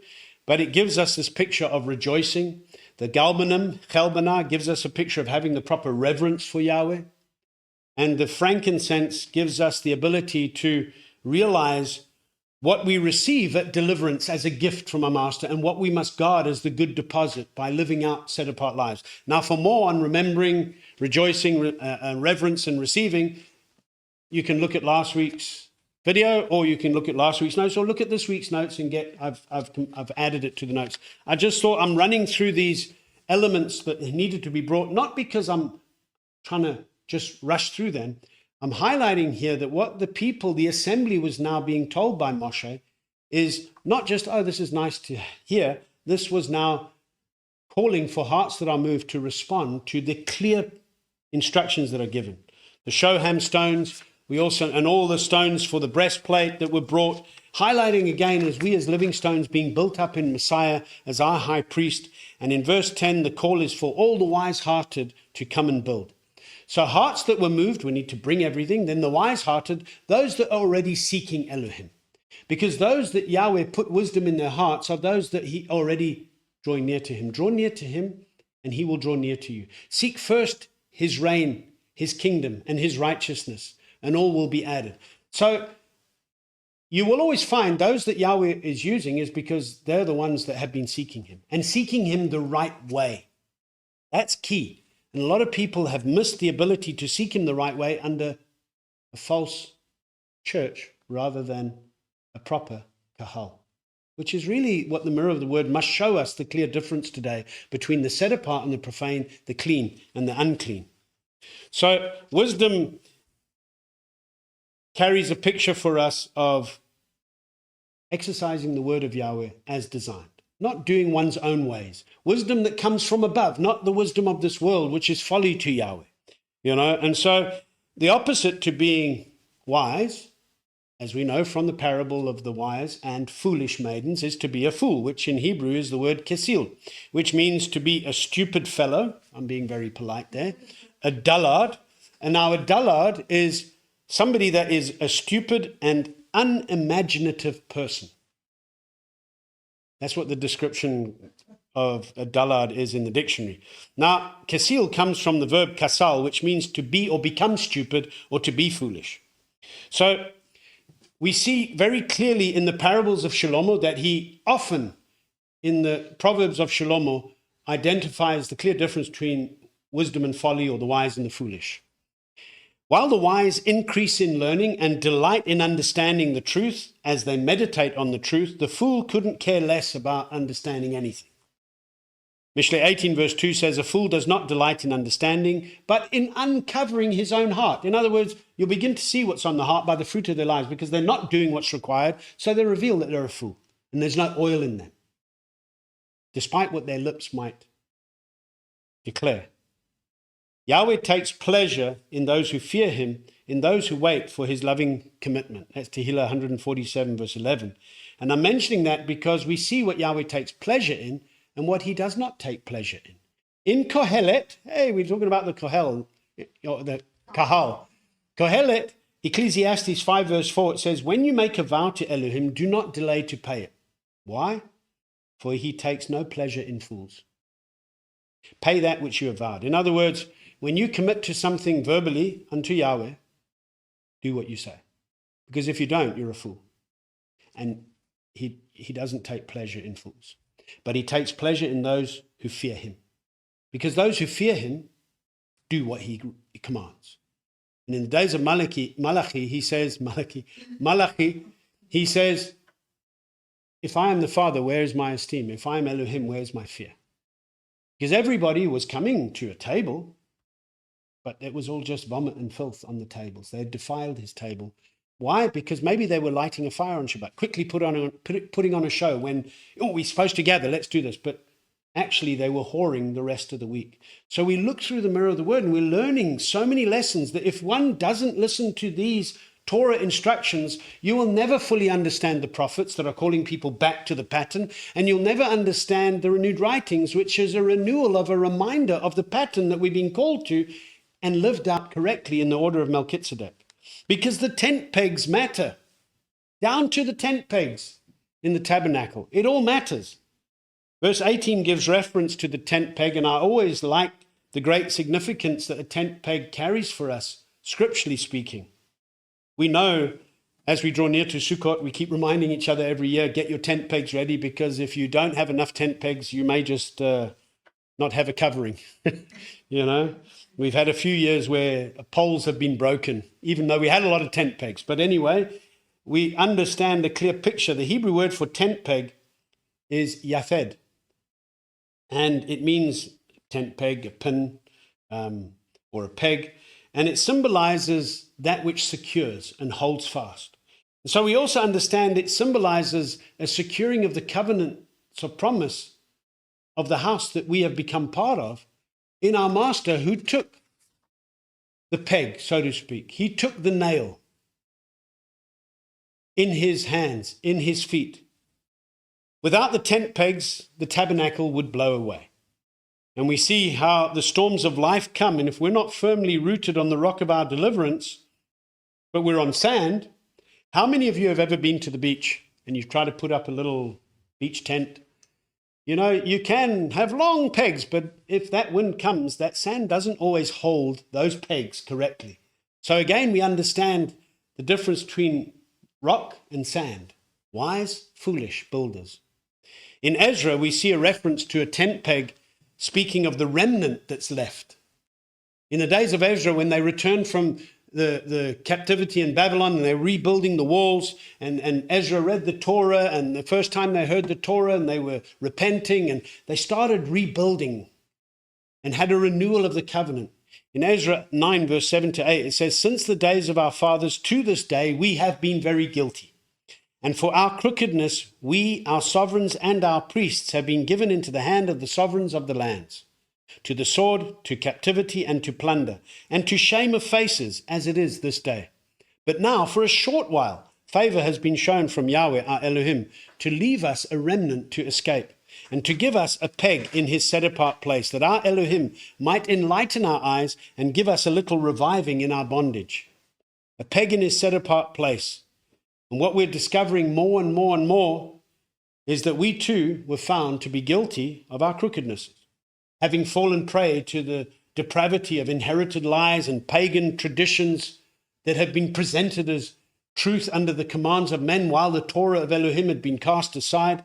We recognize that in our Master's great mercy, he left a tent peg for us, a remnant that may escape the lies and traditions and the orders of man, so that in Messiah we can be rooted and grounded in love and be built up as living stones to offer the spiritual slaughter offerings of praise that is to be brought to him who's called us out of darkness into his marvelous light. The peg that he left us as a remnant is sufficient for us to be about building his tabernacle. And that peg is a reflection of the securing of the covenant that our Master brought for us. And in representing the remnant, we have this sure hope that his tabernacle is again being built. We are being built up in him as his dwelling place. We may not be the majority in the world, but that's okay, because we have a secure foundation which we know will not rock us of our identity as long as we stay in him. Now, that's the third word I wanted to show you today. Sorry, no more pictures after this. You'll have to look at the notes for more pictures. But yated looks like this. For tent peg, you've got a yot, a tav, and a dalet. A yot is a picture of an arm and a hand. It represents work, make, throw, the functions of an arm and a hand. And it reveals to us the outstretched arm and hand of our Master, the work of deliverance that he brought. The tav is 2 crossed sticks. It represents seal or covenant or mark or sign. And the dalit is a picture of a tent door, represents our entrance, our exit. There's only one way to our master, and Yeshua is the door. So when we see this pictograph of the tent peg, we can understand that we are built up in the master as a house that he's left a remnant to escape. We are separated from the world, submitting under the hand of our master in doing what his word instructs us, because we've been secured in him. As we recognize the work that is secured at the door. So that's a picture of the tent peg. The work that is secured at the door. The outstretched arm of our master came. He was impaled on a stake, lifted up on our behalf. A clear fulfillment of the sign that Moshe was given in the wilderness when he lifted up the pole with the snake on it, that all who would look on it would be healed.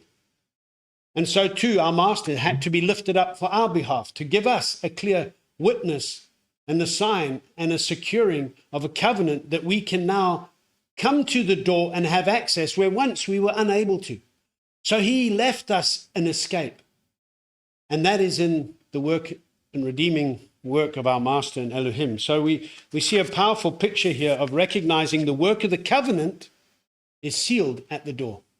The blood of our master has sealed for us by giving us his spirit as a pledge of our inheritance. That work that he's begun in us, he will make complete when he returns for those that stay in him. And it's all a matter of the heart. And those whose hearts were moved, the Hebrew word for moved is nadiv, which means inclined, willing, noble, generous. And it comes from the word nadav, which means to volunteer, to offer willingly, to give free will offering, to incite or impel. Our response to our master's deliverance should cause others to want to do the same. You know? And so we understand in verse 21 when it says that, when he lifted up, when it says everyone whose heart lifted him. So in other words, hearts that are moved, it's a heart that's generous, and then hearts that are lifted up. The Hebrew word for lifted, nasa, we've discussed many times, but the Septuagint, the Greek word for that's equivalent to nasa, is phero, which means to bear, carry, bring forth, or uphold. And why I'm mentioning this in John 15, verse 2, where our master tells us that he is the vine and we are the branches, he says, every branch in me that bears no fruit he takes away, and every branch that bears fruit he prunes so that it bears more fruit. Now, 3 times the word bear is from the Greek word phero, which is to lift up. In other words, we must be consistent in lifting up our lives as that which is continually bringing forth fruit of righteousness. Because if we're not, we'll be cut off. But when we are bringing, he does trim us, he does discipline us so that we can bring more. We grow in our ability to bring about the peaceable fruit of righteousness as we are trained by it. And so, as Shaul says, let each one give as he purposes in his heart. It's a matter of the heart. Is your heart moved? Is it lifted to serve the master? Well, it will be seen in the fruit of one's life, if you're bearing that fruit of righteousness or not. You know, it's a heart thing.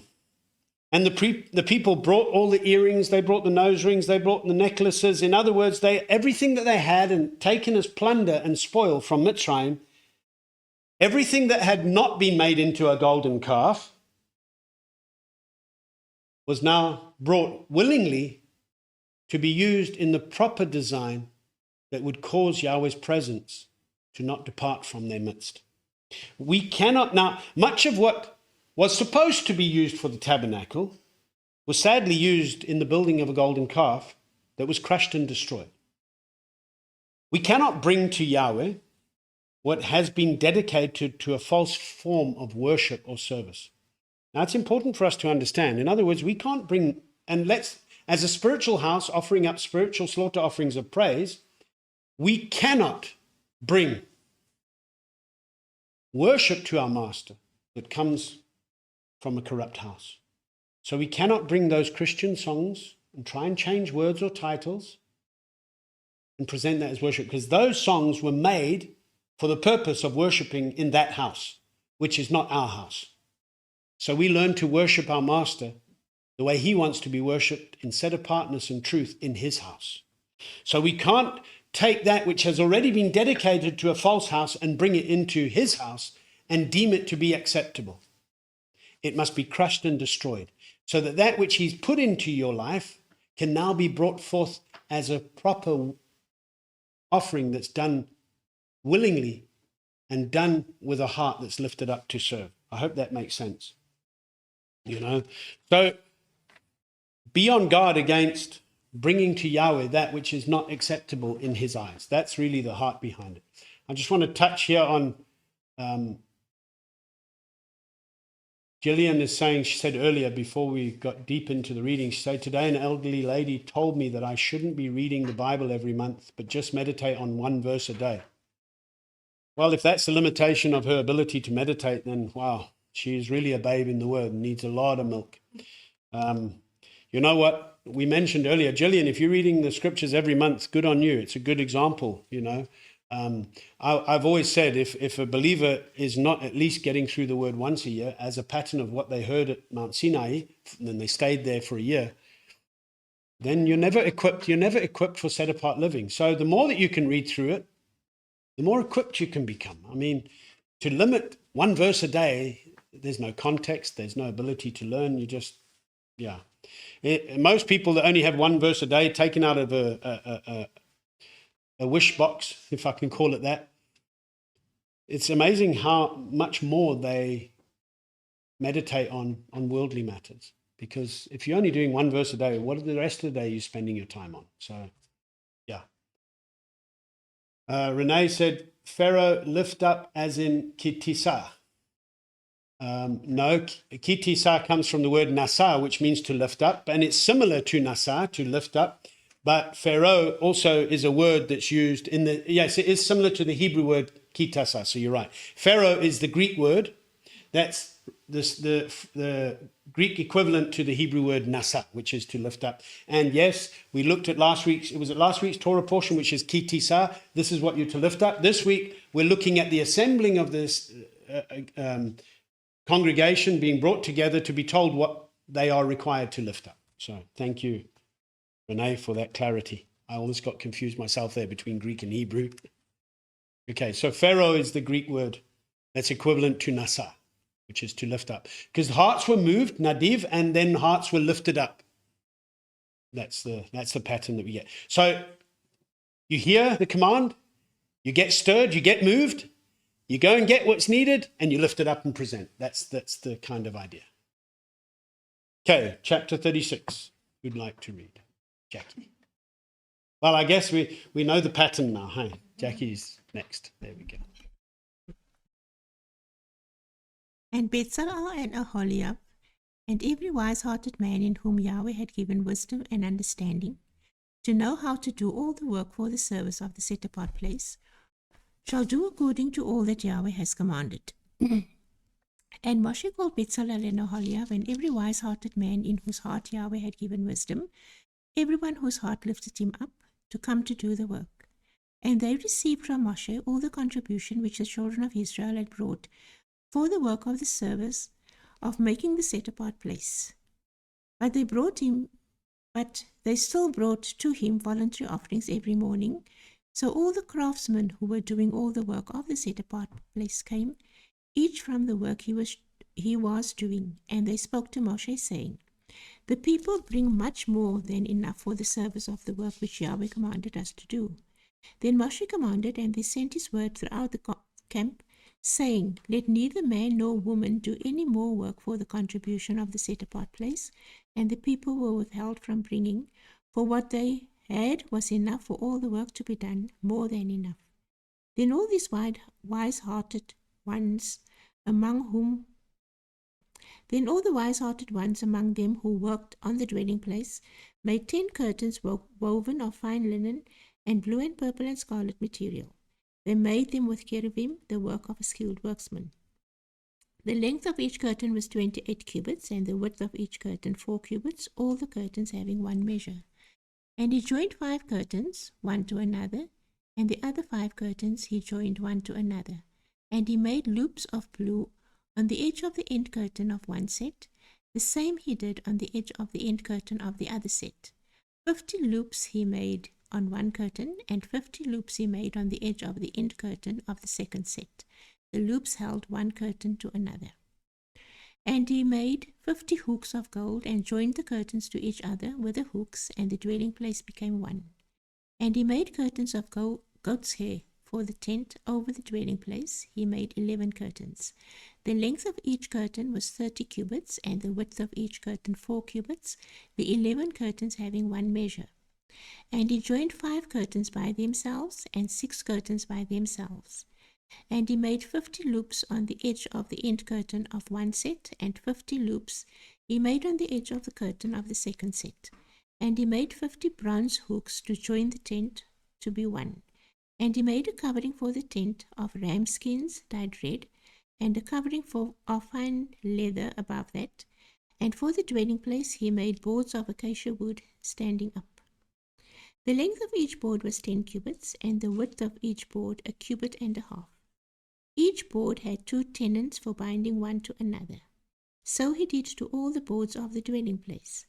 And he made the boards for the dwelling place, 20 boards for the south side, and he made 40 sockets of silver to go under the 20 boards, and 2 sockets under each of the boards for its 2 tenons. And for the other side of the dwelling place, for the north side, he made 20 boards, and there 40 sockets of silver, 2 sockets under the one board and 2 sockets under the other board.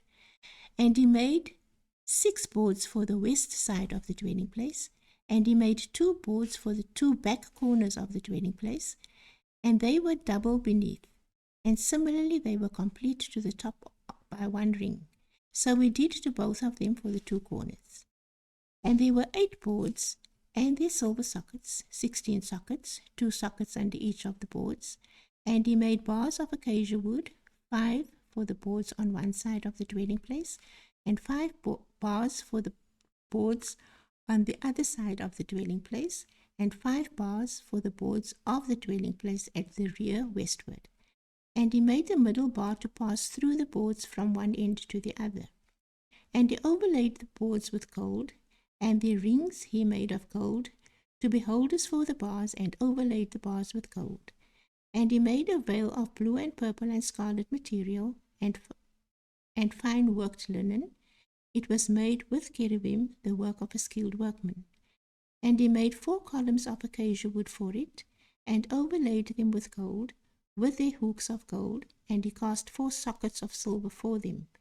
And he made a covering for the tent door of 2 blue and purple and scarlet material, and fine woven linen made by a weaver, and its 5 columns with 2 hooks, with their hooks. And he overlaid their tops and their rings with gold, but their 5 sockets were of bronze.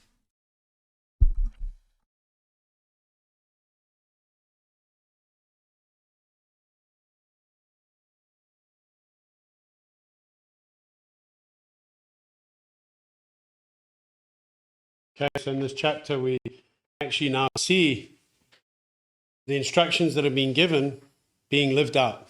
Bezalel and Oholiab we looked at last week. Bezalel meaning in the shadow or protection of El. Oholiab in his father's tent. We see a powerful picture again of the wisdom and understanding that Yahweh gave to these 2 that would head up everything that had to be built according to the pattern and design in the instructions that were done. So again, the thing that we learn here ultimately is when you do it Yahweh's way, it's accepted as perfect according to him. You know, when you look at the picture here, the design of the tabernacle was always a lesson for us on guarding ourselves against the defilement of the flesh, and recognizing that our heart must be behind it all, and that we must make sure that the soil of our hearts is kept pure so that we can allow an abundant crop to be brought forth, because we're tending our heart by a continual meditation, more than 1 verse a day, that's for sure, you know. And even reading that verse, 1 verse a day, I'm going back to what Gillian said here, you know, that example of that just shows a lack of one's ability to understand the importance of the word. And it shows that there isn't really a love for the word. but rather that's out of necessity. One thinks, get one verse a day. I never read much. Maybe read a comic or two growing up, and for school, I'd watch the movie and try the exam and failed miserably. And that's a lesson as well, because you can't just try and watch the movie and think you know how to live out. Unless you're studying the word yourself and being taught how the word needs to be applied, because that's what the appointment in the body is necessary so that you can grow up and become mature, not lacking anything. And I can tell you right now, one word a day, one verse a day is not going to get you very far in learning how to love Yahweh with all your heart, with all your soul, and with all your strength. Verse 5 carries such a significant point in time for me. And I believe it's a reflection of hearts that were moved correctly and lifted up. They came to Moshe and they said, Moshe, tell the people to stop giving. Because it's like we can't handle everything that's coming here. They're giving too much. I mentioned earlier the stats about 2%. It's a long way for the body today to get to this pattern where the people brought more than enough and they were commanded to not bring any more. I mean, it almost seems unbelievable and unrealistic, especially in how we've been brought up, because we see the reflection of whether there's this kind of moving and lifting or not. And, this needs to be inspired again. It needs to be stirred up in the body again, that the tabernacle, the building, the dwelling place which we are, is actually being properly cared for, supplied for, enriched and serviced so that we can be offering up an abundant slaughter offering of praise to our Master. And so it actually comes down to hearts that are either zealous or ardent, and a repentant heart which says, take all I am, this is me. And when we see again, Shaul, when he was writing to the Corinthians, he mentioned the assembly in Macedonia. And he actually commends them because the people in Macedonia actually gave out of their poverty, out of their lack. He says in 2 Corinthians 8, verse 1-4, he says, now, brothers, we make known to you the favor of Elohim, which has been given in the assemblies in Macedonia, that in much trial of pressure, the overflowing of their joy and their deep poverty overflowed into the riches of their generosity.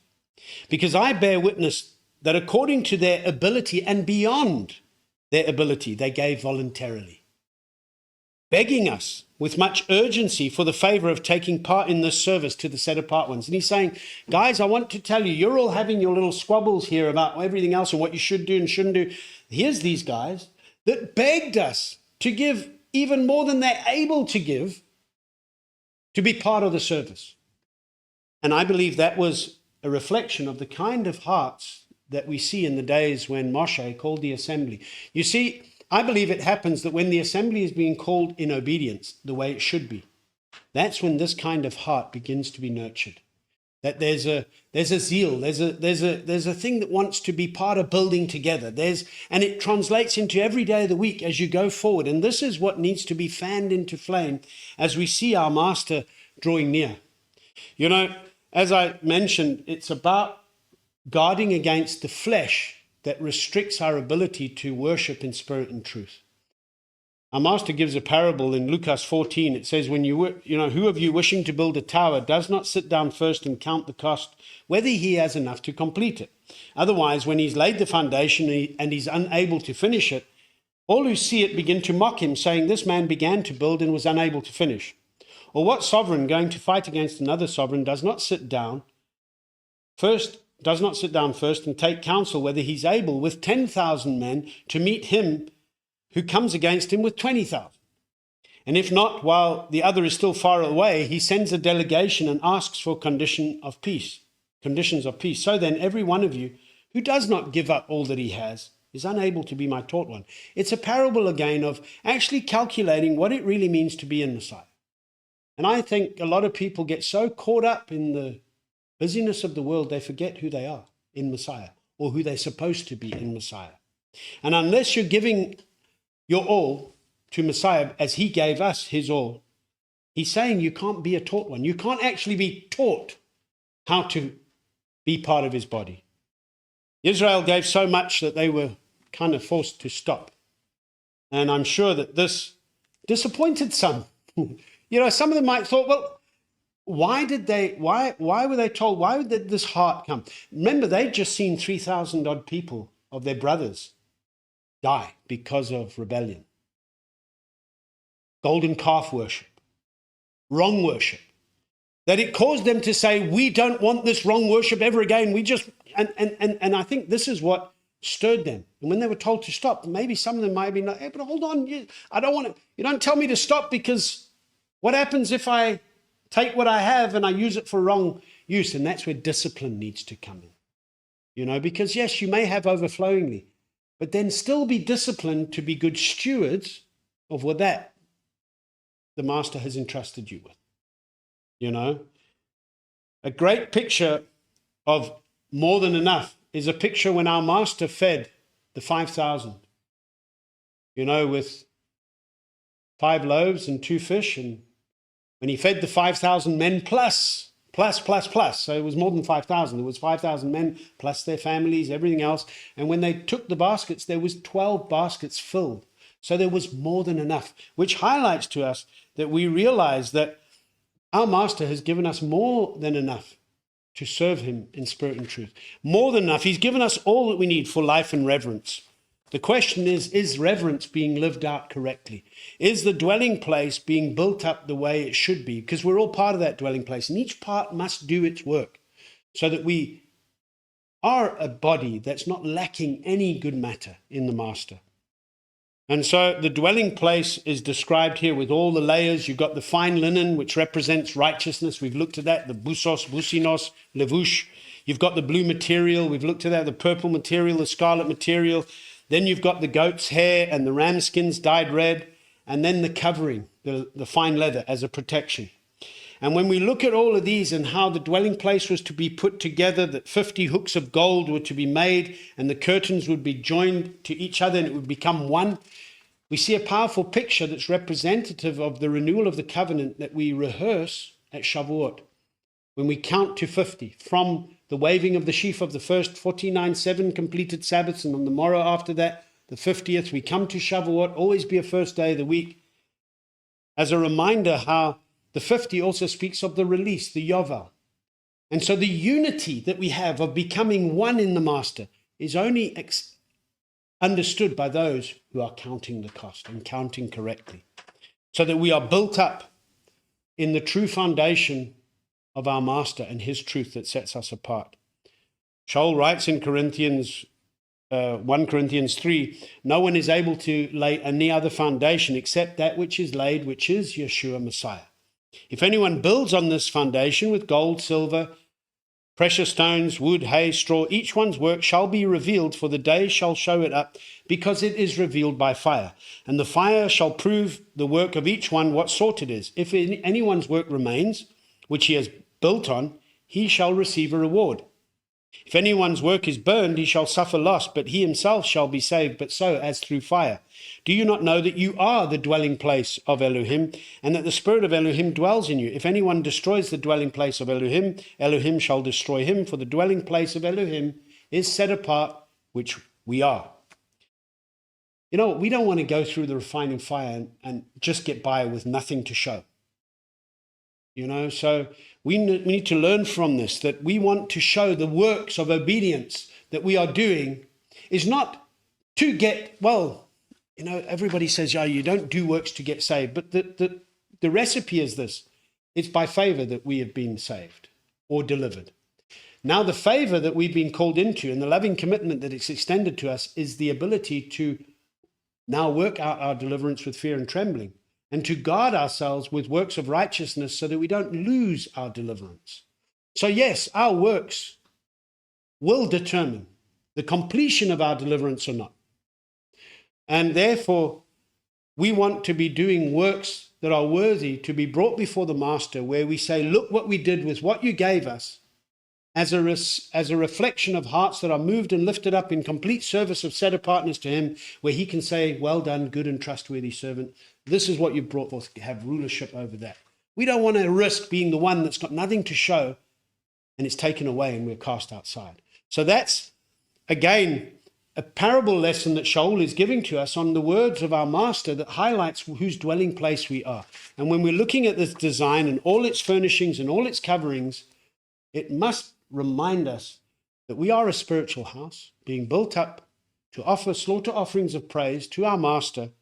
And we learn from the physical elements how we live this out bodily by walking in the Spirit each and every day. You don't separate flesh and spirit in who we are. And a lot of people tend to want to do that. They come and want to be spiritual on a Shabbat, but they're very fleshly the rest of the week. And this is the wrestle that Shaul says, you know, he didn't say he was struggling, but when he wrote to the Romans and the believers in Rome, not the Romans, the believers in Rome, and he said, you know, I do what I don't want to do, and that which I want to do, I don't do, and it's all this. He was highlighting, yes, we're going to constantly have this. And how do we overcome? What makes us competent to overcome? But thanks to Messiah. So we've been given the pattern of how we actually overcome and walk in the Spirit in this fleshly body. But we don't separate the two, because that leads to doctrines of demons, where allowance and justification becomes a place where the dwelling is neglected and will be found to be foolish builders on sand, if all those things make sense. If it doesn't make sense, you're welcome to ask. But when we go through this pattern and repetition of the pattern, it's for the sole purpose of us making sure that we are not, you know, when you go, how many of you have ever bought something you have to put together? Now, if you've ever bought something with foreign instructions, it gets a little difficult. But when you can understand the instructions and you can follow the pattern of the instructions, you'll get what you asked for. You get what you paid for. Now, that principle is the same with the word of Yahweh. We need to be earnestly seeking out the instructions, and then, as in the days of Ezra, understanding to these instructions was given so that a further application on how to do it is understood, so that you bring about this dwelling that Yahweh says, that's how I want you to look, good. And as in creation, when he made everything according to the way it should be, he said that it was good. So the way that we are good is when we follow the good pattern and don't do our own ways, lest we find ourselves being something that's not good, but rather evil and wicked. Who'd like to read chapter 37? Or Kathleen? Going around the table here, sorry. I'm so used to saying who'd like to read, and one day we'll have many more people here that can read with us.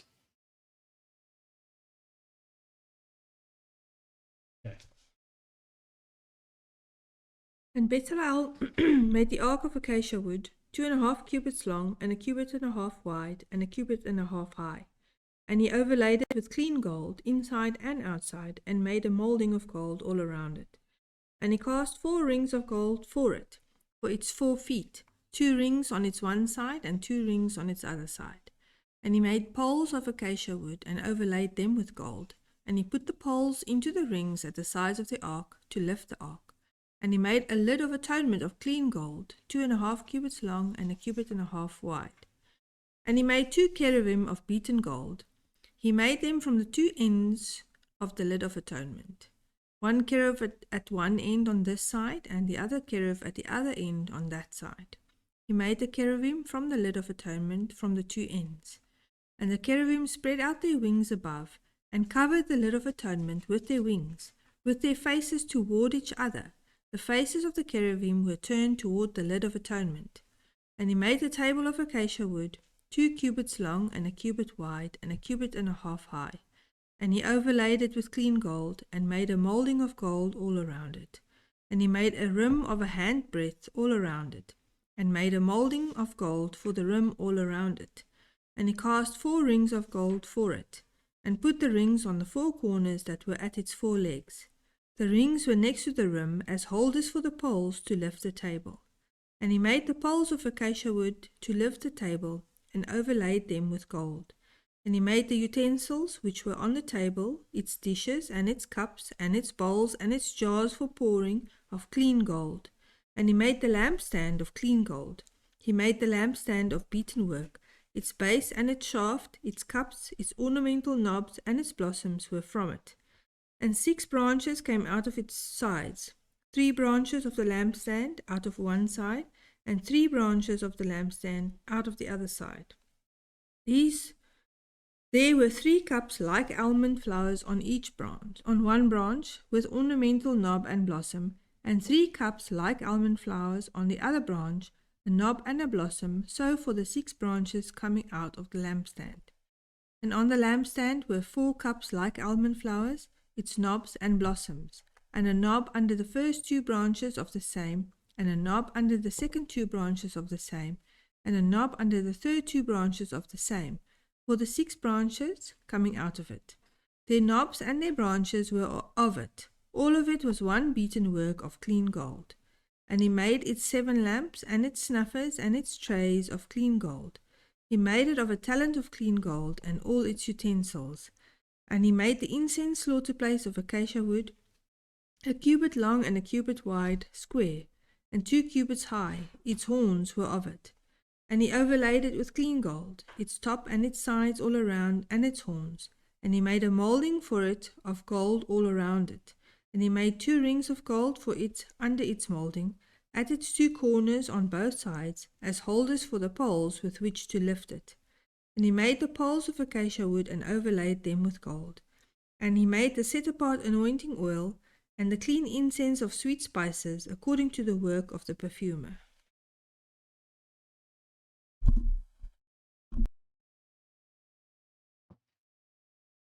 Okay, so here we see the elements of the tabernacle from the Ark of the Covenant that was to be made and was made according to the perfect design.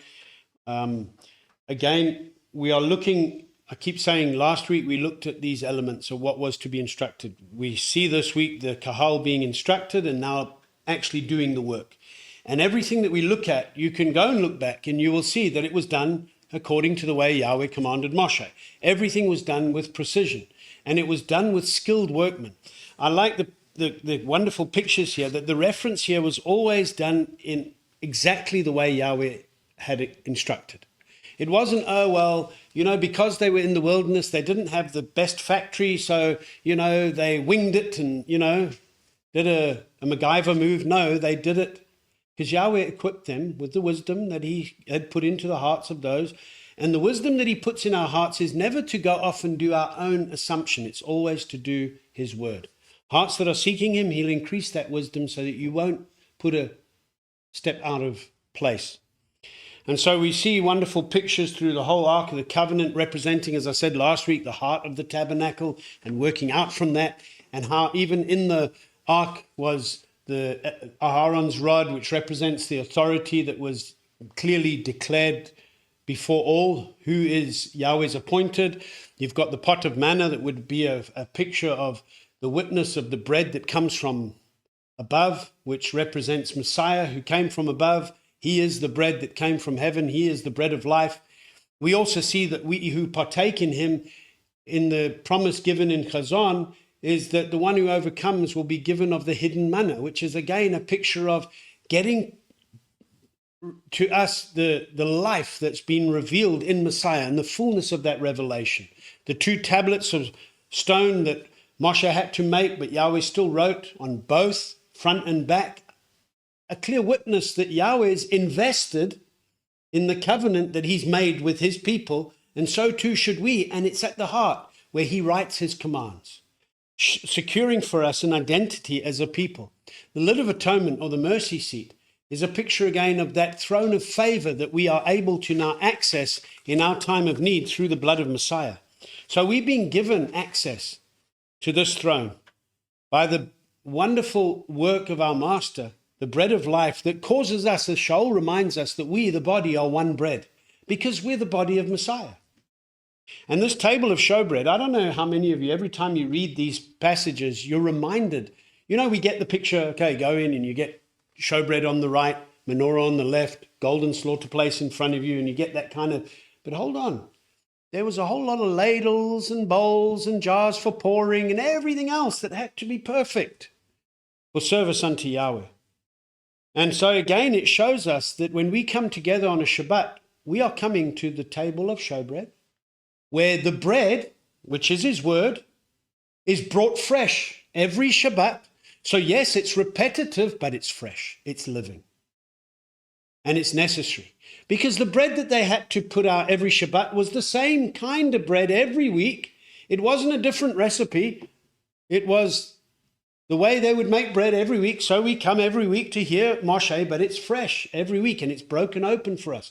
And we understand that how the ladles and everything else, it's a picture of the service that's done on a Shabbat where we are able to partake in that freshness of the word of life, that we can now be filled with the hunger that we come seeking righteousness for. Because when we hunger and thirst for righteousness, we are filled. And so we see the pattern of the 2 rows of 6. Again, the coming to the Sabbath and the appointments of our Master as representative of the showbread table and the menorah that shines light on the table, that brings light to the matter, is for all Israel. It's for all. You know, and we recognize that the light that brings this revelation knowledge as pictured through the menorah, which has the 22 almond blossoms, it represents the word of Yahweh, the Aleph and the Tav, the Hebrew letters that we understand gives us life. Seeing the slaughter place of incense, it reminds us of an intercession that our Master is for us, but also how we are to be praying for one another. And we are to be the fragrance of Messiah, and we are not to be bringing a wrong kind of fragrance or that which doesn't represent the clear pattern. So when we look at all these elements that are being given to us here, I also like the picture of the almond, the menorah that is of beaten work, one work, the work of clean gold, one beaten work. It shows us that in the Master we become one. And this is a skill where it's not something that you can see all the joints, because it's so knit together that when you see one part, you see the all. You see all. You know, and I think this skill that's required here shows us the perfection of the design of our Master, done through the skilled workmen that were given wisdom on how to do that, highlights how we should be zealous to become skilled. And as Shaul says to Timotheus, to present oneself as an approved workman before the Master, knowing how to rightly handle the word of truth. I just want to touch on a message Cheryl sent on WhatsApp a little earlier, because I did see it, and I don't want, Cheryl, you to think that I'm not seeing it. She just asked, it was earlier at 11:45, so just over half an hour ago. Why did they refer King of the Jews, or the Yehudim? He was king over all who sincerely believed he was Messiah. Was it a sarcastic phrase? Now, we have to understand that the sovereign would come from the line of Yehuda, and at the time Messiah came in the flesh, the house of Israel was divorced. They were not part. That he came to bring them back. So the house that he was sovereign over at the time he came in the flesh was the Yehudim that were still in covenant, but yet were more treacherous than their sister who had been divorced, as we see through the prophecies of Oholah and Oholiva. Oholivama. And Oholiva. Yeah, that's it. So we see it was being sarcastic in a reference to him thinking that he was the sovereign that the Yehudim at the time, the Jews at the time, were waiting for, according to prophecy, because the sovereign would come from Yehuda, as prophesied. So he is sovereign of the Yehudim, and that's what accusation they put on the stake as the reason why they impelled him, because he made himself Yahweh, who is sovereign of the Yehudim, who was in covenant. But at his death and resurrection, he provides the means for Israel, who were divorced, to now be taken back and to actually have him be their sovereign, which he is always a sovereign of a covenant people. So you are right. So I hope that clarifies that understanding. Historically, in timing, at the time of his coming, as a sovereign that came as a servant, humbly on a colt or the foal of a donkey, was the sovereign that the Yehudim were waiting for. I mean, Yehudim is basically the name for Israel. Yes. The Yehudim at that stage is the name for that which was still identified with Israel as a covenant people because they were only Yehuda and Benjamin that was left, because the other 10 tribes, Ephraim, were scattered and without a covenant, without Elohim. As we see in Ephesians, no longer, we were foreigners, didn't have anything as an identity in Israel. The only ones who had an identity in Israel were left, Yehuda and Benjamin, although even at the death of Messiah, they also were now released from that covenant, having to accept this sovereign that came as a servant to be sovereign of Israel, King of Kings. I hope that helps answer your question. Okay, anybody want to share any thoughts or have any questions or in regards to everything? As I said, we're going through this repetition, not just to skip through it, but to highlight obedience to instruction, which is one of the most fundamental lessons that we can learn. You will guard righteousness when you simply obey according to the clear pattern that's been laid out. Because if you don't, and you try your own thing, you can be left without the ability to stand and actually give a correct answer for one's life. So let's finish this Torah portion reading on 38, verse 1 to 20, where we see the slaughter place being described, and then the courtyard screens. Kayla. And he made the slaughter place of ascending offering of acacia wood, 5 cubits long and 5 cubits wide, square and 3 cubits high.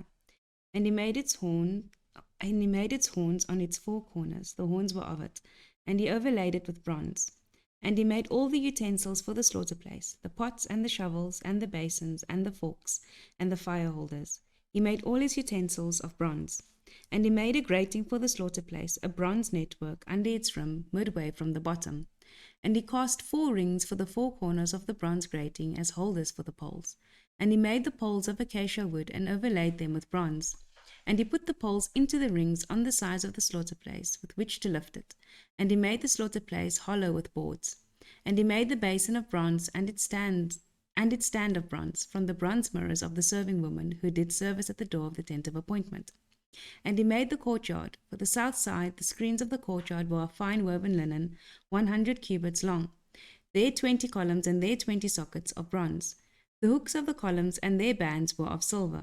And for the north side, the screens were 100 cubits long, their 20 columns and their 20 sockets of bronze. The hooks of the columns and their bands were of silver. And for the west side, there were screens of 50 cubits, their 10 columns and their 10 sockets. The hooks of the columns and their bands were of silver. And for the east side, eastward, 50 cubits, 15 cubits of screens on the one side with their 3 columns and their 3 sockets, and 15 cubits of screens the other side of the courtyard gate, on this side and that side with their 3 columns and their 3 sockets. All the screens of the courtyard all around were of fine woven linen, and the sockets for the columns were of bronze. The hooks of the columns and their bands were of silver, and the overlay of their tops was of silver. And all the columns of the courtyard had bands of silver.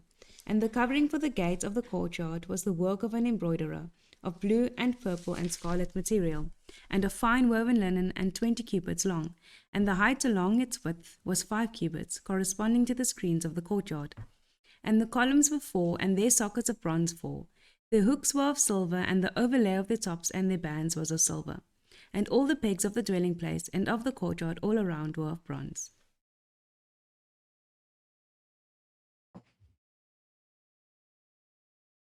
Okay, so in verses 1 to 7 of this chapter, we're given the description of the slaughter place, and what's worth taking note of is the measurements of the slaughter place being 5 cubits long, 5 cubits wide, and 3 cubits high.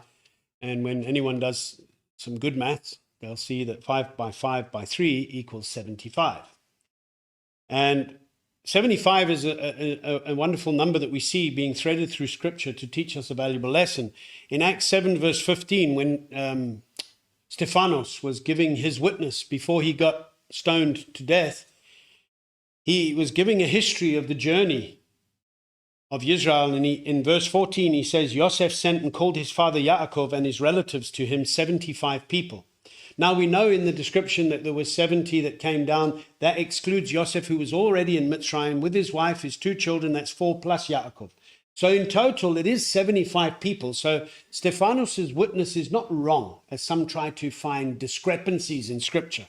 But this carries a wonderful picture for us in terms of the slaughter place that represents the work of deliverance that our Master came to bring us in the flesh. The house of Yaakov coming to Mitzrayim was 75, and our Master delivered them from slavery and bondage as a reflection of the exodus and the deliverance that Messiah brings for us out of darkness into his marvelous light. What's worth taking note of is that when we understand that Hebrew letters each have all the 22 letters have a numerical value. The term in Hebrew for Adam, which would be for mankind, we see it is in Hebrew le-Adam, and it's obviously spelt with a lamet. Adam is with a aleph, a dalet, and a mem. Now, when one looks at numerical values, the lamet, which is translated for, has the numerical value of 30 in the letter. Now, the aleph is the first letter of the Hebrew alphabet. It's got 1. The dalet is the 4th letter. It's 4. And the mem is the 10th, or the 40th. It's not the 40th letter. It has a value of 40. And when you add all these up, you got your 1 and your 4 and your 40, plus your 30 makes it 75. So the slaughter place measurements was not random. Yahweh died once for all mankind has a choice to receive a redemption by calling upon him, who's provided the necessary means for all who call upon him to be delivered. Because it's through one Adam that we've all sinned, but it's through the second Adam, the one man, that the gift of life has been presented.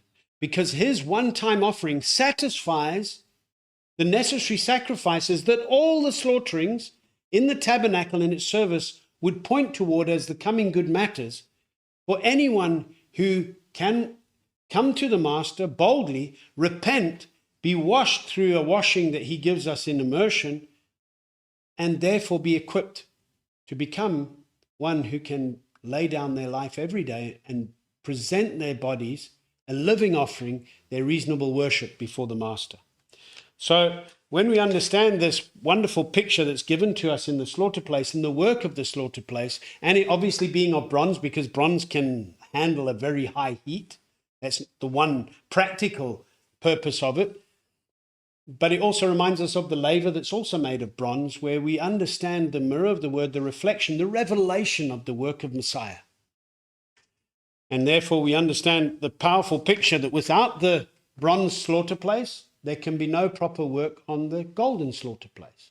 And the intercession that's representative of the fire that would be taken from the bronze slaughter place to be brought inside the tent, as Aharon would have to, and with the incense, we spoke about this last week, and therefore no strange fire was to be brought like Nadav and Avihu did, but according to the pattern. And therefore we realize that the powerful picture of these slaughter places that are described here in this last part of the Torah portion today is about, we have a high priest who has gone before us. We have such a high priest who's laid down his life, and he had authority to take it up again. He ascended on high, and he intercedes for us, therefore giving us his body the ability to be a daily living sacrifice and present our bodies as a reasonable worship before him. And in doing so, we also are able to pray for one another and encourage one another, as we ought to be doing and increasing in doing each and every day.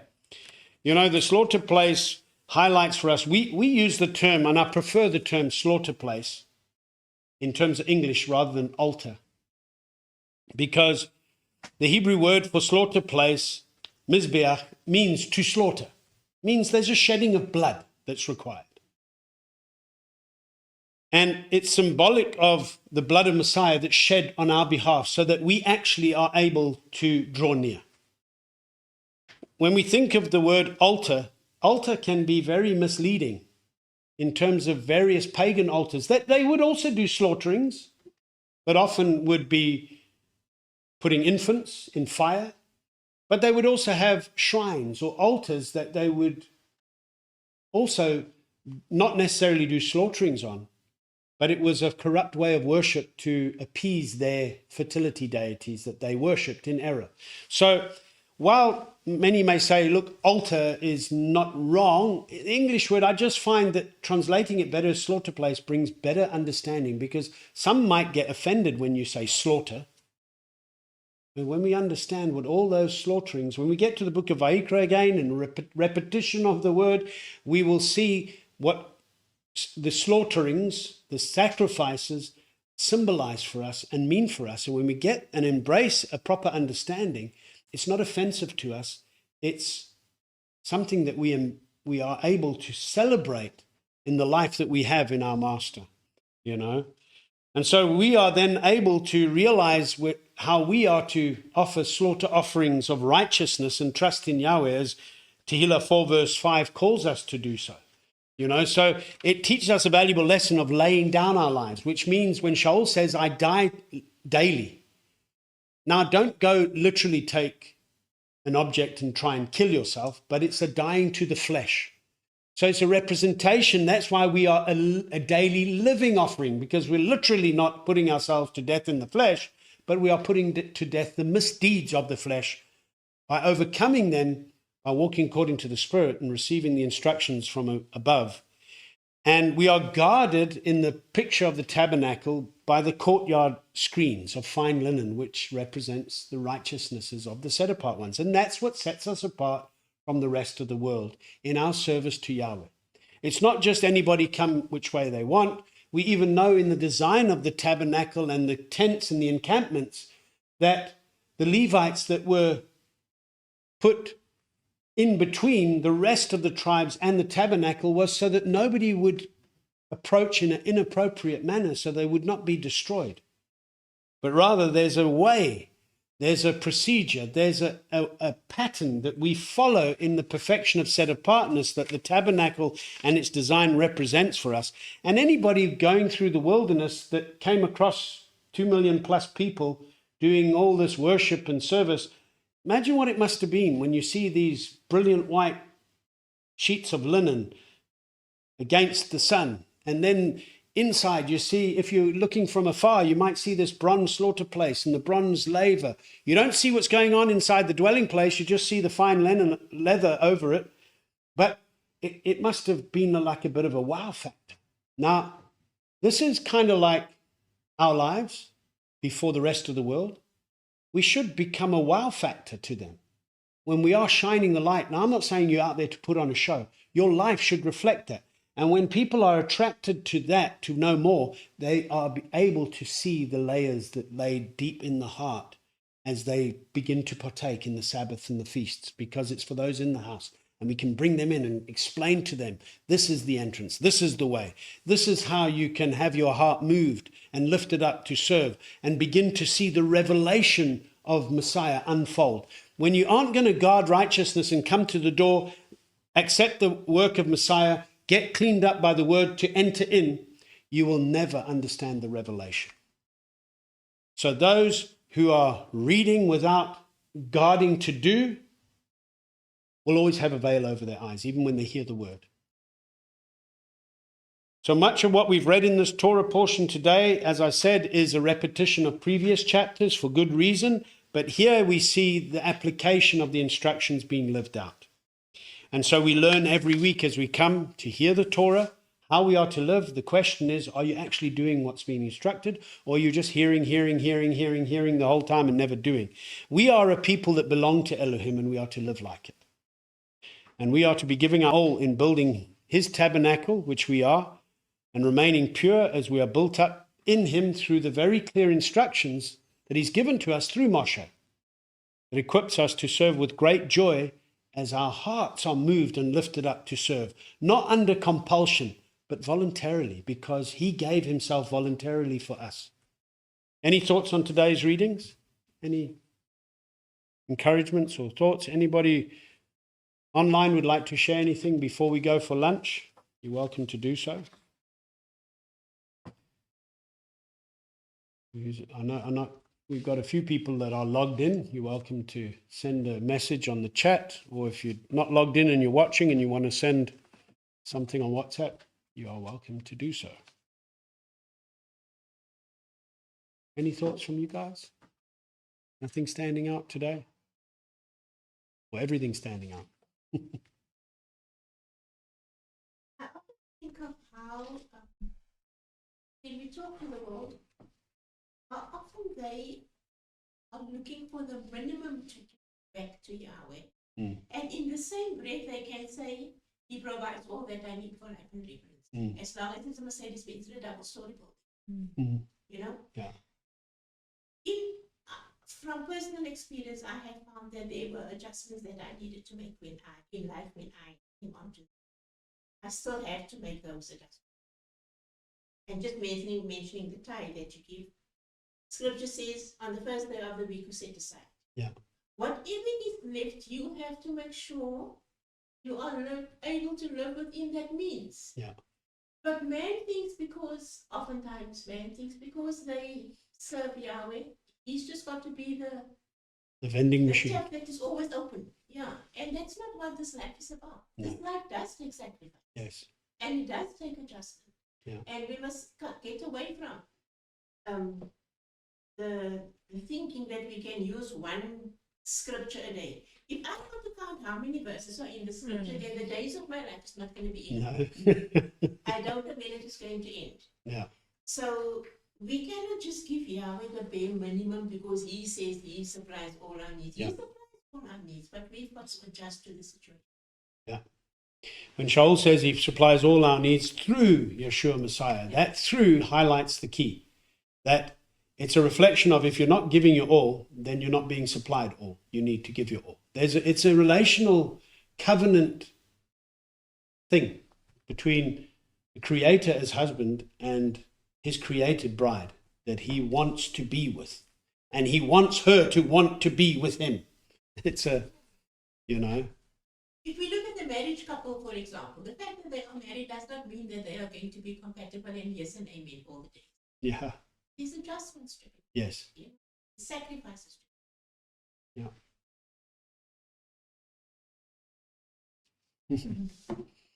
Okay, so here we've finished this week's portion called Wayyaqhěl, and He assembles. And once again, just before lunch, I just want to highlight, everyone who's listening now it's like, okay, we get it, it's falling on you, we know, but you need to go and impress on other people. Neglecting the gathering as commanded will only get you being rejected by the Master. And so therefore, if we truly desire to be with Him, we won't neglect the gathering, and we'll certainly want to do more than one verse a day. If you have a desire for your husband, you're not going to do the bare minimum. In fact, one verse a day isn't even there isn't a bare minimum, but if there was, one verse a day doesn't even make bare minimum. If we want to try and put it into practical terms, you know what? Put a little effort in. It's almost like I think the demons do more than one verse a day. They're not reading, but it's like I do think that it's a sad picture when there are people reasoning that out as if it's a limitation on their ability when we've been given so much more. We just need to discover through a proper calculation of His work of redemption over our lives. And we only get that if we gather as we should, correctly, as Colleen was saying at the beginning. The correct pattern of gathering is so critical for life in the Master and the abundance of fruit of righteous living that can be brought forth. And the other side of that is we understand then that it is actually only a remnant that is going to be saved. So we're not going to see, I don't think we're going to see these major revivals of stadiums of people doing the purity. We'd love to see that. But I do think the great multitude that Yochanan saw in Revelation or Chazon 7 is all the ages of everybody that, like us, as a remnant in their time, is coming together celebrating a reunion of the true remnant that the tent peg was left for, to be built up by. Amen? Let's pray. Master Yahweh, we bless and praise you and thank you that we can sit here once again and go through the pattern and the execution of that pattern that's done with precision. And if that can be a key lesson for us even today, among many other lessons and revelations, that we must be precise in our obedience to you. Because that reflects the precision of our love and the depth of our love. That we want to reflect your love that cannot be measured. So therefore, the measurement of our love should never be limited by fleshly ways, but that we should be able to surrender our lives completely to you, knowing that it's you who lifts us up and gives us more than what we need, and overflowingly and abundantly to be more than overcomers that can continue to reflect your image, your likeness that is continually being impressed upon us, and that the pattern of your service that you require of us can be done according to your perfect way, that we would hear the words, well done, good and trustworthy servant. Master Yahweh, we bless you and we thank you for your design, your pattern that you've given us, that we don't have to think up how we are to serve you, but we're clearly given the instruction on how. And let us be willing, with hearts that are moved and lifted up, to be a daily living sacrifice, offering up more than the minimum, so that we can praise you and esteem you in everything that we have, in the name of Yahushua our Messiah. Amen and amen.